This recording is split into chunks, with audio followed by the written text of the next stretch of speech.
আমার নাম রহমত। ঢাকা শহরের একটি গার্মেন্টসে একটি বড় উচ্চ পদস্থ পদে কর্মরত আছি। অনেক বছর ধরে ঢাকা শহরে চাকরি করি। মাঝে মধ্যে গ্রামে যাই। গ্রামে বাবা মা ভাই বোন সকলেই আছে। তবে সেইবারের গ্রামে যাওয়াটা আমার জন্য ছিল এক অন্যরকম অধ্যায়। সাধারণত গ্রামে গেলে আমি সপ্তাহখানিক থাকি এবং তারপর গ্রাম থেকে ফিরে আসি, কিন্তু সেইবার একটু বেশিই থেকেছিলাম। সময়টা একটু অন্যরকম ছিল। প্রথমত হচ্ছে সেবার গ্রামে গিয়েছিলাম একটু বেশি ছুটি নিয়ে। অনেকদিন গ্রামে গিয়ে দীর্ঘদিন থাকা হয় না। অফিস থেকে বেশ লম্বা একটা ছুটিও পাওয়া গিয়েছিল, কিন্তু কে জানতো কার নিয়তিতে কি লেখা আছে এবং কার সঙ্গে কি ঘটবে। আমি অনেক ছোটবেলায় ঢাকা শহরে এসেছি মামার সঙ্গে থেকে এই গার্মেন্টস ফ্যাক্টরিতেই অনেক বছর কাজ করেছি। এই জায়গায় আমার সমস্ত কিছু। এখন বড় পদস্থ আছি, বেশ ভালো মোটা টাকা ইনকাম করি, বাড়িতে টাকা পয়সা দিই। বিয়ে শাদী তখন পর্যন্ত করিনি, কিন্তু আমার জীবনে হঠাৎ করেই এমন এক অধ্যায় ঘটবে তা আমি কখনো কল্পনাই করতে পারিনি। আসসালামু আলাইকুম প্রিয় দর্শক, সকলে কেমন আছেন? স্বাগত জানাচ্ছি আমাদের আজকের এপিসোডে। প্রতিদিনকার মতো কণ্ঠে আমি আরজে ইমরান আপনাদের সঙ্গেই আছি। আজকে আমরা জানবো রহমতের জীবনের ঘটনা। রহমতের সঙ্গে কি ঘটেছিল সেটা জানতে হলে এই ভিডিওটা শেষ পর্যন্ত অবশ্যই আমাদের সঙ্গেই থাকুন। তাহলে চলুন আর বেশি কথা বাড়াবো না। তার আগে বলে রাখি, আপনারা যদি আমাদের এই চ্যানেলটিতে এখন পর্যন্ত সাবস্ক্রাইব না করে থাকেন তাহলে অবশ্যই সাবস্ক্রাইব করবেন এবং এই ভিডিওতে লাইক এবং কমেন্ট করতে ভুলবেন না। তাহলে চলুন আর বেশি কথা বাড়াবো না, আমরা সরাসরি চলে যাব আমাদের আজকের এপিসোডে। প্রতিদিনকার মতো কণ্ঠে আমি আরজে ইমরান আপনাদের সঙ্গেই আছি এবং আপনারা দেখছেন দ্য মেগা বক্স প্রাইম। সেবার দীর্ঘ ছুটি পেয়ে বাসের টিকিট কেটে আমি সোজা বাসে উঠে বাড়ির দিকে রওনা হলাম। অনেকদিন পর বাড়িতে আসছি। বাড়িতে আসার পর সকলে আমাকে দেখে বেশ খুশি হলো। আমি সাধারণত বাড়িতে 3-4 মাস 5 মাস পর পর যাই, বছরে 2 থেকে 3 বার যাই, যার কারণে হয়তো সকলের সঙ্গে এরকমভাবে দেখা হয় না। প্রতিবার গেলে সপ্তাহখানিকে ছুটি নিয়ে যাই। তবে সেইবার আমি প্রায় 15 দিনের ছুটি পেয়েছিলাম এবং ভেবেছিলাম যে বাড়িতে গিয়ে একটু ভালো আনন্দ উল্লাস করা যাবে। তবে এইবারের বাড়িতে যাওয়া আমার জন্য যে কাল হয়ে দাঁড়াবে তা আমি ভাবতে পারিনি।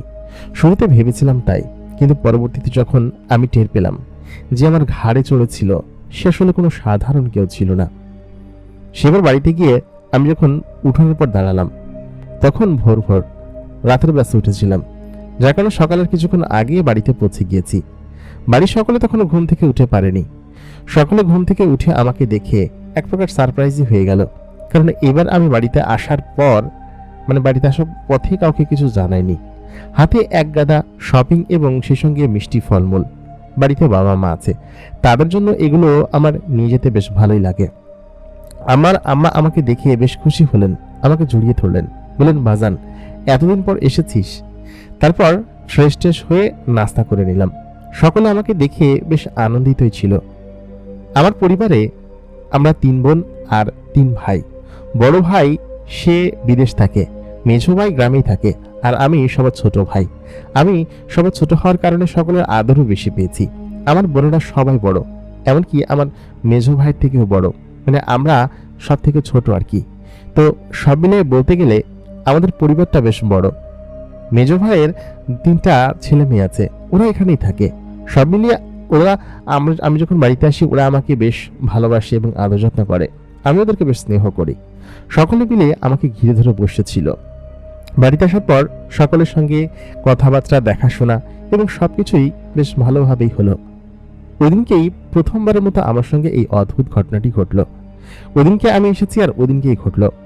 আমি সাধারণত বন্ধু বান্ধবদের সঙ্গে একটু বেশি আড্ডা দিতাম এবং আড্ডার ছলে সেদিনকে যে আমি ওই রাস্তা ধরে চলে আসবো তা কখনো কল্পনা করতে পারিনি। আমাদের গ্রামের প্রত্যেকেই রাতের বেলা ওই রাস্তা অ্যাভয়েড করে চলতো। সেদিনকে আমার বন্ধুদের সঙ্গে দেখা হলো। গ্রামের যেসব বন্ধুরা আছে প্রত্যেকের সঙ্গেই দেখা হলো এবং ওরা জোর করে আমাকে একটু শুকনো পাতা খাইয়ে দিয়েছিল। শুকনো পাতা কি সেটা বুঝতেই পারছেন, আমি সাধারণত এগুলো খাই না। তবে অনেকদিন পরে বন্ধুদের সঙ্গে নদীর পাড়ে আড্ডা দিতে বসে একটু একটু খাওয়ার বদলে প্রায় অনেকটাই খেয়ে ফেলেছিলাম, যার কারণে নিজের টালটা সামলাতে পারিনি। আমাদের গ্রামে কথিত আছে, সন্ধ্যার পরে ওই ভিটার উপর দিয়ে কেউ আসে না, কারণ ওইটা ছিল সম্পূর্ণ বাঁশ বাগান দিয়ে ঘেরা একটি বড় বিরান ভিটা এবং মানুষজন বলে থাকতো, সেটাও অনেক আগের কথা, যে ওই ভিটায় নাকি অনেক ধরনের খারাপ জিনিস আছে, জিন ভূত, তারপর অনেক ধরনের পেতনি পিচাস, এটা নাকি অনেকেই দেখেছে। আমার দাদা এবং আমার কাকাদের আমলে অনেকেই এই ভিটার উপর অনেক কিছু দেখেছে এবং অনেকেই তাড়া করেছে, যার কারণে রাত্রেবেলা বা সন্ধ্যা হওয়ার পরে এই ভিটার রাস্তা ধরে কেউ আসে না বা যাতায়াত করে না। আমি এইসব বিষয়ে বিশ্বাস করতাম না, তবুও আমার আম্মা সবসময় ওই ভিটায় আমাকে সন্ধ্যার পরে যেতে নিষেধ করতেন। ভিটাটা আমাদের বাড়ির পিছনেই ছিল এবং সম্পূর্ণ ভিটায় বাঁশ দিয়ে ভরা, এবং এত পরিমাণ বাঁশ গাছ আছে ওইখানে যে পুরো গ্রামে বোধহয় এত পরিমাণ বাঁশ গাছ নেই। পুরো একটা 1 একরের উপর জায়গা নিয়ে ভিটাটা, এবং ওটার উপর দিয়ে হাঁটলে মচমচ করে বাঁশের পাতার শব্দ হয়, এবং দিনের বেলাতেও ওইখানে কেউ যাওয়ার সাহস করে না, কারণ এত পরিমাণ বিরান এবং ঘন। সেদিনকে সকল বন্ধুদের সঙ্গে আড্ডা দিতে দিতে প্রায় রাত 1টার কাছাকাছি বেজে গেল। সাধারণত এত রাত্রেবেলা বাড়িতে ফিরলে আম্মা একটু টেনশন করবেন, তাই আমি আম্মাকে আগেই বলেছিলাম যে বন্ধুদের সঙ্গে যাচ্ছি, কি আজকে রাতে ওদের বাসায় থাকবো। তবে আম্মা সেটা হয়তো ওরকম ভাবে বুঝেছেন, আমি অত রাত্রেবেলা যে বাড়িতে আসবো সেটা আমি বুঝতে পারিনি। খাওয়া দাওয়া শেষ করে, আড্ডা টাড্ডা শেষ করে আমরা যখন সকলের বাড়িতে যাচ্ছিলাম, এক একজনের বাসা ছিল এক এক দিকে। আমার বাসা ছিল হচ্ছে পূর্ব পাড়ায়, তো পূর্ব পাড়ায় আর কারোর বাড়ি ছিল না। আমরা নদীর কূলে গিয়েছিলাম হচ্ছে একদম আরো পূর্বের দিকে। তো ওরা সকলে হচ্ছে গিয়ে যার যার বাড়িতে চলে গেল, আমি সোজা আমাদের বাড়িতে চলে আসলাম। তো ওই বাঁশবাগানের যে রাস্তাটা আছে, ওই রাস্তাটা হচ্ছে মসজিদের পুকুরের পাড় দিয়ে, ওই বাঁশবাগানের পেছন দিয়ে আমাদের বাড়িটা খুব কাছে হয়। আমি ওদিক দিয়ে ছোটবেলায় খুব আসতাম, এবং কখনো দিনের বেলাতে ওদিক দিয়েই আসি, কারণ ওইটা শর্টকাট হয়। এবং এই বাঁশবাগানের রাস্তা দিয়ে দিনের বেলা মোটামুটি মানুষ এখন যাতায়াত করে, রাতের বেলা করে কিনা আমার জানা নেই, কারণ অনেক বছর গ্রামে থাকি না, যার কারণে ওই অভ্যাসে আমি ওই রাত 1টা বাজে ওই বাঁশবাগানের ওই রাস্তা দিয়ে আমি সোজা বাড়ি থেকে আসতে শুরু করলাম। খানিকটা দূরে যেতেই আমি খেয়াল করলাম জায়গাটা আরো ঘুটঘুটে অন্ধকার হয়ে আসছে। আমার হাতে টর্চ লাইট ছিল, তবুও আশপাশে এত পরিমাণ ঝিঝি পোকার ডাক, এত পরিমাণ নীরবতা এবং গ্রহক পাখির ডাক, সেই সঙ্গে নিশি পাখির ডাক ছিল। আমি ওইগুলো শুনে মোটামুটি তখন একটু ভয় ভয় ধরে গেল। খানিকটা সামনে এগিয়ে আসলাম। এগিয়ে আসার পর আমি দেখলাম যে একদম ঠিক বাঁশবাগানের মাঝখানে চলে এসেছি। এখন পিছনে যাওয়ার কোনো সুযোগ নেই, পিছনে যাওয়া আর সামনের দিকে যাওয়া একই কথা। একটু সামনে গেলেই আমাদের বাড়ি পড়বে। এদিক দিয়ে আসাটা ঠিক হয়নি সেটা তখন বুঝতে পারলাম।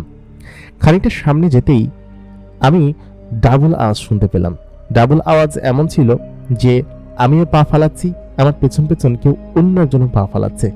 এটা সম্ভবত আমার মনের ভুল ছিল, কারণ ওই অবস্থায় আমি কি দেখছি বা কি না দেখছি সেটা আসলে বিশ্বাস করাটা কষ্টকর বিষয়। আমি ওই অবস্থায় যখন আবার পা ফেললাম, তখন আবার পায়ের শব্দ হলো। তখন মনে করলাম হয়তো এটা আমার নিজের পায়েরই শব্দ, কিন্তু এর কিছুক্ষণ বাদেই পুরো জায়গাটা একদম আলোকিত, একদম অন্যরকম একটা সুঘ্রাণে ভরে গেল। এত পরিমাণ মিষ্টি এবং ভালো একটা সুঘ্রাণ, এরকম সুঘ্রাণ এর আগে আমি জীবনে কোনোদিন কোথাও পাইনি। মানে এই বাঁশবাগানের ভিতরে নিশ্চয়ই কোনো ফুল গাছ আছে, সেই ফুল গাছ থেকে এরকম সুন্দর সুঘ্রাণ বের হচ্ছে। অনেকক্ষণ আমি হাঁটলাম, হাঁটার কিছুক্ষণ বাদে হঠাৎ করেই পেছন দিকে আমি কি মনে করার জন্য তাকালাম, ঠিক আমার ডান সাইডে একটু পেছন দিকে আমার থেকে 10-12 হাত দূরে একটি মেয়ে দাঁড়িয়ে আছে। মূলত ওই মেয়েটার শরীর থেকেই এই ঘ্রাণটা আসছে, এটা আমি বুঝতে পারলাম। আমি প্রায় 2টা পট খেয়ে ফেলেছিলাম, সেতু ওই অবস্থায় আমার সোজা হয়ে দাঁড়িয়ে থাকাটাও একটু কষ্টকর বিষয়, এবং এতদিন পর খেয়েছি, ভালোই ধরেছিল। তো ওইখানে যে একটা মেয়ে দাঁড়িয়ে আছে, এই জঙ্গলের ভিতরে বাঁশবাগানের মধ্যে আমি দাঁড়িয়ে আছি, সেটা আমি বুঝতে পারছিলাম না। এবং ওই মেয়েটার শরীর থেকে যে চকচক করে আলো বের হচ্ছে, সেই আলোটাও আমার কাছে ভালো লাগছে। মেয়েটা এত পরিমাণ সুন্দরী যে তাকে দেখতে যেন মনে হচ্ছিল স্বর্গের অপ্সরার থেকেও সুন্দরী। মানে কেউ এত সুন্দর হতে পারে তা আমার কোনোদিন জানা ছিল না। আমি মেয়েটার দিকে পেছনে ফিরে তাকালাম। মেয়েটার পরনে খুব সুন্দর একটা চকচকে জামা, যেন মনে হচ্ছিল রাজপ্রসাদ। একটা সাদা জামার উপরে গোল্ডেন কালারের কাজ করা, এবং তার মাথায় একটা ছোট্ট মুকুট টাইপের কিছু একটা আছে, আর তার চুলগুলো একদম তার কোমর পর্যন্ত। মেয়েটা যে মাটি থেকে খানিকটা শূন্য উঠে আছে সেটাও আমি লক্ষ্য করিনি। পাশাপাশি তার পিঠে বড় বড় 2টো ডানা আছে, এবং সেই ডানা যে ঝাপটাচ্ছে সেটাও আমি খেয়াল করলাম না, কারণ ওইগুলো আমার কাছে স্বাভাবিকই মনে হচ্ছিল। আমি তখন তাকে বললাম, এই তুমি কে? তুমি এই জঙ্গলের ভিতর এত রাত্রেবেলা কি করছো?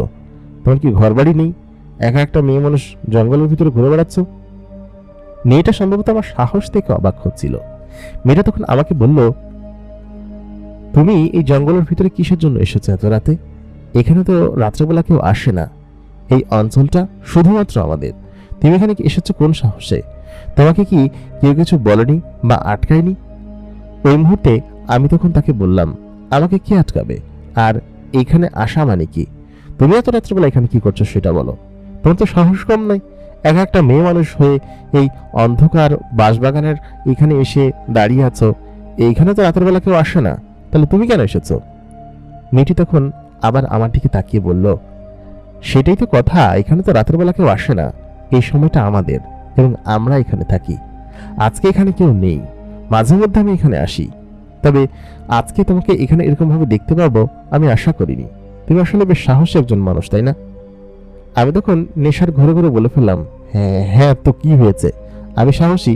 আমি ওই দিকে গিয়েছিলাম কাজে, ওইখান থেকেই বাড়িতে ফিরছি, মাঝখানে তোমার সঙ্গে দেখা। তো তুমি কে? মেয়েটি তখন বলল, আমার নাম মরিয়ম। আমি এখানেই থাকি, মাঝে মধ্যে এখানে আসি। এই জায়গাটা আমার খুব প্রিয় এবং এই বাঁশবাগানেই আমার বসবাস। এখানেই আমি থাকি। এই কথা বলার পর আমি তখন বললাম একটু হেসে, যে কি বলছো, তোমার বাঁশবাগান পছন্দ? আচ্ছা আচ্ছা, এক একজনের এক এক জিনিস পছন্দ হতে পারে। হয়তো তোমার বাঁশবাগান পছন্দ হয়ে বাঁশবাগানে এসে বসে আছো। যাই হোক, আমি এখন যাই, আমার ঘুম পাচ্ছে অনেক। এই কথা বলে ওইখান থেকে আমি হাঁটতে শুরু করলাম। মেয়েটি তখন বলল, শুনুন, আপনার নাম কি? আমি তখন বললাম, আমার নাম রহমত। এই কথা বলার পর বলল, রহমত, তোমার সঙ্গে আবার আমার দেখা হবে এবং তুমি সত্যি বেশ সাহসী একটা ছেলে। আজ পর্যন্ত এখানে কেউ এসে ভয় না পেয়ে যায়নি। তবে তোমাকে আমার বেশ ভালো লেগেছে। পাশাপাশি তুমি দেখতে বেশ সুদর্শন আছো এবং তোমার ক্লিয়ার কাট কথা, এটা আমার খুব ভালো লেগেছে। তোমার সঙ্গে খুব শীঘ্রই দেখা হবে। রহমত, তুমি এখন যাও। এই কথা বলার পর আমি মেয়েটাকে বিদায় দিয়ে ওইখান থেকে চলে আসলাম। খানিকটা সামনে আসার পর আমার কাছে মনে হলো মুরব্বীদের কথা। এইখানে তো বাঁশবাগানে খারাপ আত্মারা থাকে, অনেক প্রেতাত্মা বা ভূত থাকে। মেয়েটা কি তাহলে? তখন আমার মনে হলো, যখন আমি বাড়ির কাছাকাছি পৌঁছে গিয়েছি প্রায়, এবং আমি পেছন দিকে তাকিয়ে দেখি পেছনে কেউই নেই। মেয়েটার শরীরে যেরকম করে চকচক করে আলো জ্বলছিল, তাতে করে হঠাৎ করে সে ওইখান থেকে চলে যাওয়া বা নিভে যাওয়ার কথা না। মেয়েটা তাহলে কোথায় গেল? তাহলে এটা কে ছিল? আমার আবছায় আবছায় মনে আছে। তারপর ওই অবস্থায় আমি ভাবলাম, ধুরো, যেখানে ইচ্ছা সেখানে যাক গিয়া। আমি ঘরে চলে আসলাম। ঘরে এসে ওই অবস্থায় আমি আমার খাটে ঘুমানোর জায়গায় আমার নিচে পাটি একটা বিছিয়ে সেখানে ঘুমিয়ে পড়লাম। পরের দিন সকালবেলা অনেকটা ভোর ভোর, মনে হয় 7-8টা বাজে, ওই অবস্থায় তখন আমার ভাবি আমাকে ডেকে বলল যে, কি রে, তুই নিচে ঘুমিয়ে আছিস কিসের জন্য? বিছানা থাকতে খাটের উপরে নিচে কেন শুয়ে আছিস পাটি বিছিয়ে? আসলে নিচে কিসের জন্য শুয়েছি আমি নিজেও জানি না। মাতাল অবস্থায় ওখানে সেরকম ভাবে শুয়েছিলাম। তো আমি বললাম, ভাবি এমনি। তো ওই ঘরে হচ্ছে গিয়ে মূলত ওই সকালবেলার কিছু জিনিসপাতি বা আউড়ি আছে, যে আউড়ির ভিতর থেকে ধান চাল এগুলো বের করতে হয়। তো এগুলো বের করলো। তারপর ভাবি বললো, কিছু যাও উপরে গিয়ে এসো। আমি উপরে গিয়ে শুলাম। শুয়ে তখন প্রায় দুপুর 2টার দিকে আমার ঘুম ভাঙলো, কারণ প্রায় 2টার দিকে এসে আমি ঘুমিয়েছি। তারপর আবার এই অবস্থায় 2টা পট খেয়ে ফেলছি পুরো। তো এই অবস্থায় আমি উঠে, তারপর আসলে চোখে কিছু দেখতেছি না, সম্পূর্ণ জিনিস একদম অন্যরকম লাগতেছিল। তারপর আমি এদিক ওদিকে তাকিয়ে আসলে কোনো কিছু চিনতে পারতেছিলাম যে আমি কোন জায়গায় শুয়ে আছি বা কোন ইসে। অনেকদিন পরে তো এই ঘরে শুয়েছি। তো এই অবস্থায় উঠে তখন আমি বাইরে এসে ঝিম ধরে বসে আছি। বাইরে একটা মাথা টাইপের ছোট চৌকি ছিল, চৌকির উপর বসে আছি। তো আমার দাদাজান তখন বেঁচে ছিলেন। দাদাজান তখন এসে চৌকির উপর বসলেন, সম্ভবত মাঠে গিয়েছিল। দাদা বললেন কি যে, কি রে, এরকম ভাবে বসে আছে শিশুর জন্য, আর দুপুরবেলা কেউ ঘুম থেকে ওঠে? তা আমি তখন বললাম যে, দাদাজান, তোমরা কি সত্যি জানো যে ওই ভিটায় কোনো ভূত প্রেত থাকে বা আত্মা থাকে? দাদা বলল কি যে, হ্যাঁ, অনেকেই দেখেছে, আমি নিজেও দেখছি। ওইখানে ভূত প্রেত জিনপরিদের বসবাস। ওইখানে রাতেবেলা কেউ যায় না, তুইও যাস না। কিন্তু গতকালকার ঘটনা আমার মাথাকে সম্পূর্ণ নাড়িয়ে দিয়েছিল। ঘুম থেকে উঠেই আমার ওই কথা চিন্তা হচ্ছিল, মেয়েটা কে? এবং সত্যি সত্যি কি আমি কালকে মেয়েটাকে দেখেছি? আমি কি ওই রাস্তা ধরে এসেছি, নাকি অন্য কোনো কিছু? নাকি আমি সোজা এদিক দিয়ে এসেছি, ওইটা স্বপ্ন ছিল? আমার আসলে বিশ্বাস হচ্ছিল না যে কালকে আমি কোনো কিছু একটা দেখেছি বা ওই রাস্তা ধরে এসেছি। আমি আমার গামছাটা খুঁজে পাচ্ছিলাম না। পরবর্তীতে ভাবলাম, গামছাটা তো কালকে রাত্রে আমার সঙ্গেই ছিল, বাড়িতে আসার পর পর্যন্ত আমার কাছেই ছিল। তাহলে কি গামছাটা আমি ওইখানে ফেলে এসেছি? যদি এটা সত্য হয় তাহলে গামছাটা আমি ঠিক ওই জায়গায় পাবো যেখানে গতকালকে ওই মেয়েটার সঙ্গে আমার কথা হয়েছিল। আমি ওই দুপুরবেলায় ওই অবস্থায় দাঁত মাজতে মাজতে চলে গেলাম আমাদের বাড়ির পেছনে যে বাঁশবাগানটা আছে সেখানে। সেখানে গিয়ে আমি সত্যি সত্যি দেখলাম, ঠিক যে জায়গায় কালকে রাতে মেয়েটার সঙ্গে দাঁড়িয়ে কথা বলেছি ওই জায়গায় গামছাটা পড়ে আছে। এবং সত্যি সত্যি কালকে ওই মেয়েটার সঙ্গে আমি কথা বলেছি। তা না হলে এই গামছাটা তো এখানে পড়ে থাকার কথা না। আমার বুকে ভয় ধরে গেল। বুকের মধ্যে এক ধরনের কোনোরকম ভয় সৃষ্টি হলো। আমি কিছু বুঝে উঠতে পারছিলাম না, কালকে কি সত্যিই কিছু দেখেছি? মেয়েটার নাম ছিল মরিয়ম। হ্যাঁ, মরিয়মই তো বলেছিল। তাহলে কি ওটা সত্যি কোনো একটা ভূত প্রেত বা অন্য কোনো কিছু? মেয়েটা আমাকে বলেছিল ও এখানেই থাকে। আমার বুক তখন ধড়ফড় করতে শুরু করলো। আমি যে কাউকে কিছু বলবো, কিছু বলতে পারছিলাম না। সন্ধ্যাবেলা আমি মসজিদে নামাজ পড়তে গিয়ে হুজুরকে বললাম, হুজুর আমাকে একটু ঝাড়ফুঁক করে দেন, সম্ভবত আমার ওপর কোনো কালো ছায়া বা কালো জিনিসের নজর পড়েছে। হুজুর তখন আমার ওপর ঝাড়ফুঁক করে দিয়ে বললেন, সাবধানে থাকিস, আর যদি কোনো সমস্যা হয় তাহলে কিন্তু আমাকে জানাস। আমি বললাম, জি আচ্ছা হুজুর। এই হুজুর অনেক পুরাতন একজন হুজুর এবং আমাদের এই মসজিদে প্রায় ৩৫ বছর ধরে চাকরি করছেন। তিনি আমাদের এখানে অনেক পুরাতন একজন ইমাম এবং ছোটবেলায় আমি তার পিছনে কত নামাজ পড়েছি, তার মক্তবে পড়েছি, অনেক আদর করতো আমাদেরকে। এমনকি আমাকে দেখে বললেন, সমস্যা নেই তেমন কোনো, তুই যা, তোর উপর কোনো কিছুর আচরণ নেই। আর এখন থেকে মসজিদে ৫ ওয়াক্ত আসবি, ঠিক আছে, যে কদিন আসিস। আমি বললাম, জি হুজুর, চেষ্টা করব। ঢাকায় থাকলে তো এরকমভাবে নামাজ পড়া হয় না, তবে বাড়িতে আসলে এরকমভাবে পড়া হয়। হুজুর আমাকে মাসালা দিলেন। তারপর এখান থেকে আমি এশার নামাজ পড়ে বাড়িতে ফিরলাম একবারে। বাড়িতে এসে খাওয়া দাওয়া করে আমি ঘুমিয়ে পড়লাম। ওদিনকে রাতের বেলা অদ্ভুত এক ঘটনা ঘটল। ঘটনাটা এমন ছিল, আমি শুয়ে আছি, আচমকা ঘুম ভেঙে গেল। ঘুম ভেঙে আমি দেখি আমার পায়ের কাছে কেউ একজন দাঁড়িয়ে আছে, সম্ভবত ছায়ামূর্তির মতো কোনো কিছু একটা। তবে তার শরীরের অবয়ব বোঝা গেলেও তাকে চেনা যাচ্ছিল না কে দাঁড়িয়ে আছে। আমার চোখ আচমকা খুলে যায়।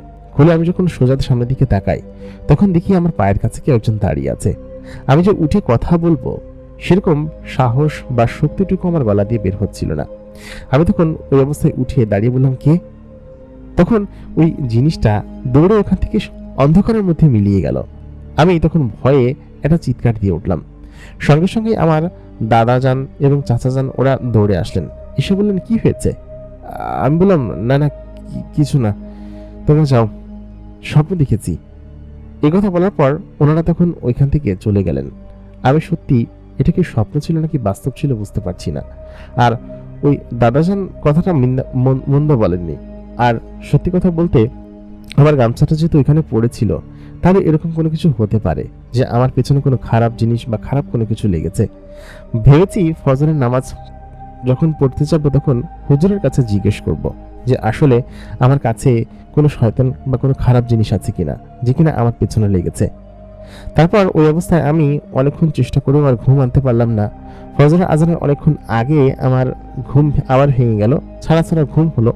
তো উঠে তখন আর কি করব, এখন উঠে ফজরের আজান নামাজ পড়তে হবে, তারপর আশপাশে গ্রামে একটু ঘুরে আসবো, সেটাই চিন্তা করলাম। সকালবেলা ওই সময় ঘুম থেকে উঠলাম ৩টা বাজে তখন।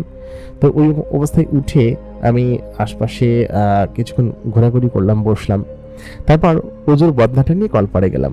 কলপাড়ে যাওয়ার পর যেটা দেখলাম সেটা আসলে সত্যি একটু আনএক্সপেক্টেড ছিল। আমি কল যখন ঠাসছি ঠিক তখনই দেখি ওইখানে আমার একটা মাচা আছে, যে মাচার উপর আমরা বসি। ওই কোনাটাই খুব সুন্দর বাতাস আসে, কলপাড়ের একটু এই কিনারায় মাঠের দিকে। তো এই মাচার উপর ওই মেয়েটাই পা দুলিয়ে বসে আছে এবং বসে আমার দিকে তাকিয়ে হাসছে এবং বলছে, কি রহমত, তুমি আমাকে দেখে ভয় পেলে কিসের জন্য? আমি কি তোমাকে ভয় দিয়েছি? চিৎকার করে উঠলে কেন? একথা বলার সঙ্গে সঙ্গে আমার হাত থেকে টিনের সেই বন্ধনাটা ছুটে নিচে পড়ে গেল। পড়ে গিয়ে আমি তখন সেখান থেকে দৌড় দিতে যাব।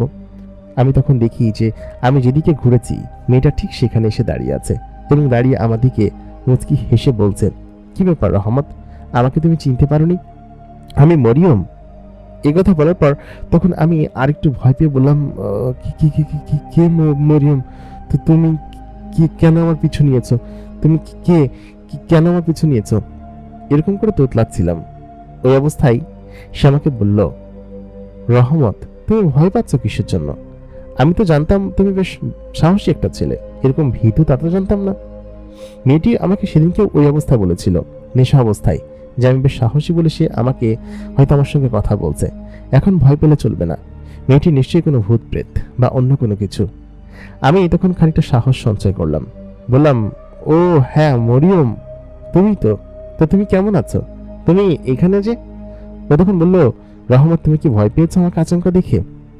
ওই মুহূর্তে আমি বললাম যে, না ঠিক তেমনটা না, আসলে ঘুম থেকে উঠেছি তো, মাথা ঠিকঠাক মতো কাজ করছে না। তারপর তুমি এখানে কেন? আর তুমি কে? তুমি তো বললে না আমাকে। ওই মুহূর্তে সে বলল, তুমি জানতে চাও আমি কে? আমার সঙ্গে আজ পর্যন্ত কোনো মানুষের কথা হয়নি, কোনো মানুষ ওইখানে রাত্রেবেলা যায় না। সত্যি কথা বলতে আমার মানুষের সঙ্গে কথা বলতে বেশ ভালোই লাগে, তবে মানুষের কাবিলায় বা মানুষের দুনিয়ার কাছাকাছি আমরা কখনোই আসি না, কারণ এটা আমাদের নিজস্ব রুলসের মধ্যে পড়ে। তবে সেদিন তোমার সঙ্গে আচমকা দেখা হয়ে গিয়েছিল জানো। ওই অবস্থায় তখন আমি বললাম কি যে, কি হবে? আমি এখন যাই ঘরের ভিতরে, আজান দিয়ে দিবে, নামাজ পড়তে যাব। মরিয়ম তখন বলল, আজান দেওয়ার এখনো দেরি আছে, এখনো প্রায় 35 মিনিট সময় আছে আজান দেওয়ার। তুমি এত ঘুম থেকে কেন উঠেছো? আর তোমার রুমে আমি গিয়েছিলাম তোমার সঙ্গে কথা বলার জন্য, কিন্তু তুমি তখন এমন চিৎকার দিলে আমাকে দেখে। আমি তখন বুকের ভেতরটা ভয় একদম কাঁপছিল, তবে বাইরেটা আমি ভয় দেখাচ্ছিলাম না। আমি তখন কোনোভাবে কলপার থেকে আমার উঠান পর্যন্ত যেতে পারলেই হয়তো বাঁচি, তখন একটা চিৎকার দিলে হয়তো ঘর থেকে সবাই বেরিয়ে আসবে। ওই অবস্থায় তখন তখন বলল যে, কি ব্যাপার, তুমি এরকম করছো কিসের জন্য? আমি বললাম যে, কি করছি? ও বলল, তুমি বলো। আমি বললাম যে, কি বলবো? ও বলল যে, বলো তুমি যে তুমি ভয় পাচ্ছ না, আর ওইদিকে যাওয়ার চেষ্টা করছো কিসের জন্য? কি হয়েছে তোমার? তাই বললে মেয়েটি আমার কাছে এগিয়ে আসলো, মরিয়ম নামের সেই পরি মেয়েটি। আমার কিছুক্ষণ খানিকটা সামনে আসার পর আমি বললাম, দাঁড়াও, ওইখানে দাঁড়াও, কাছে এসো না। ওর গায়ের ঘ্রাণটা এত তীব্র ছিল, আমার কাছে আসতেই যেন আমার অন্তরাত্মা একদম ভরে যাচ্ছিল। ও তখন বললো, কেন, কি হলো? আমি বললাম যে, না কিছু না মরিয়ম। তারপর তুমি কেমন আছো? ও বললো কি যে, জি ভালো আছি।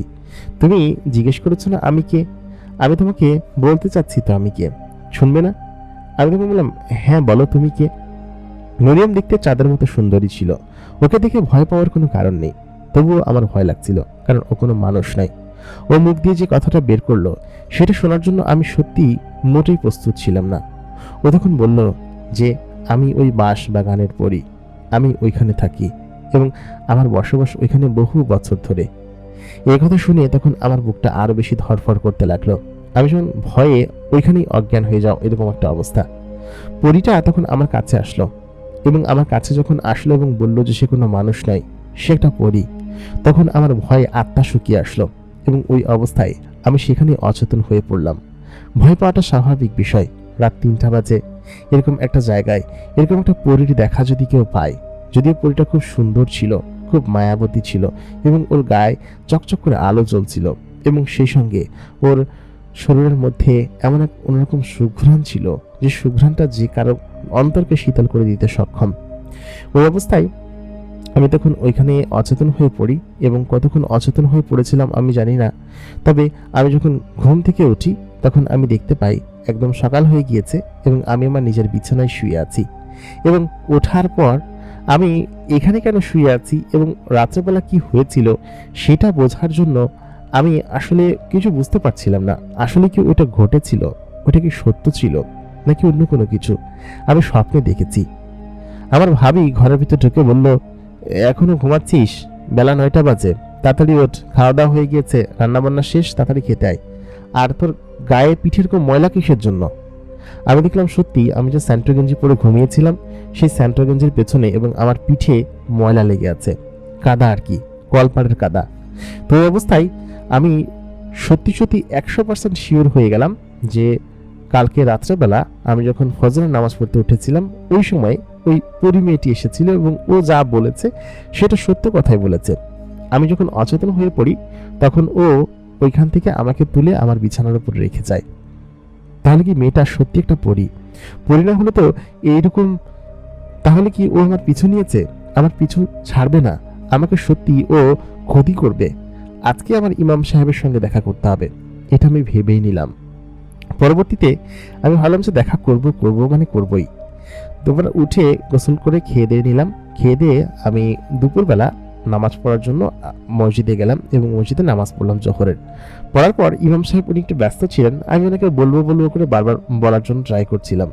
ঠিক তখনই আমার মনে হলো, আচ্ছা যদি মেয়েটা খারাপই হয়, যদি সে খারাপ জিনি হয়, তাহলে তো সে আমার ক্ষতি করত, আমাকে নানানভাবে হুমকি ধামকি দিত, আমাকে নানানভাবে উল্টাপাল্টা কথা বলতো। তবে প্রথম দিন সে আমাকে যা যা বলেছে আমার পুরোটা মনে না থাকলেও কিঞ্চিত মনে আছে। তার কথার মধ্যে খারাপ কোনো কিছু আমি পাইনি।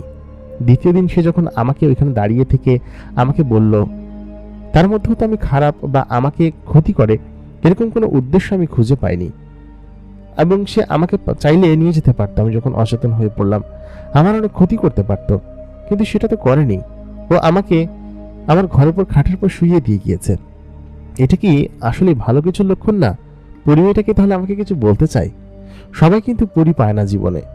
আমি আমার জীবনে যদি এরকম একটা পরি বন্ধু পাই তাহলে হয়তো আমার জন্যই ভালো হবে। হুজুর তখন আমাকে ডাক দিলেন, বললেন, কি ব্যাপার রহমত, কি হয়েছে? আমাকে নাকি ডাকছিলে তুমি? অনেকক্ষণ আমার জন্য বসে আছো। আমি তখন বললাম, না না হুজুর, কিছু না, এমনিতেই আপনাকে ডাকছিলাম। আসলে ফজরের নামাজের সময় আসতে পারিনি তো, আপনাকে না দেখলে ভালো লাগে না। হুজুর তখন বললেন, মাশাআল্লাহ, বেশ ভালো ছেলে তুমি। তা বাবা, বিয়ে শাদী করবে না? বিয়ে শাদীর বয়স তো হয়েছে, করে ফেলো, বেশি দিন ঘোরাঘুরি করো না। আমি তখন বললাম, না না ইমাম সাহেব, করবো, খুব শীঘ্রই করব। তিনি তখন বললেন, ঠিক আছে যাও, তোমাকে দোয়া করি। আমি ওই অবস্থায় ওখান থেকে বাসায় চলে আসলাম নিজের বাড়িতে। এসে দুপুরের খাবার খেয়ে পুরো বিকেল ঘুমন্ত অবস্থায় ঘুমাতে মানে ঘুমানোর আগ মুহূর্ত পর্যন্ত তার কথা আমি চিন্তা করলাম এবং ওই অবস্থায় আমি ঘুমিয়ে পড়লাম। এবং দুপুরবেলা মরিয়ম আমার স্বপ্নে আসলো। মরিয়ম তখন আমাকে বলল, কি, আমাকে দেখে তুমি ভয় পেয়েছিলে তাই না? ভয় কেন পেয়েছো? আমি তো তোমাকে ভয় দিতে আসিনি, আমি তোমার সঙ্গে বন্ধুত্ব করতে এসেছি। আমি বাঁশবাগানের পরি, ওই বাঁশবাগানেই আমার বসবাস, আমি ওইখানেই থাকি। আমি তোমার সঙ্গে বন্ধুত্ব করতে চাই, তুমি বেশ সাহসী ছিলে, তাহলে হঠাৎ করে ভয় পেলে কিসের জন্য? সেদিন তো ওইখানে দাঁড়িয়ে এতটা ভয় পাওনি।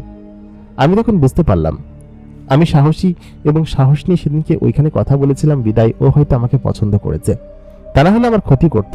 যারা ভয় পায়, জিনেরা বা ভূত প্রেতরা, তাদেরকে ভয় দেয়, কিন্তু যারা ভয় পায় না তাদেরকে ভয় দেয়ও না, বরং তাদেরকে তাদের ভালো লেগে যায়। পরিমেয়টা সেদিনকে নেশাগ্রস্ত অবস্থায় আমাকে যা যা বলেছিল তার কিঞ্চিত বুঝতে পেরেছি, আর আমি নিজেও ওকে যা যা বলেছিলাম তার অনেকটাই আমার মনে আছে।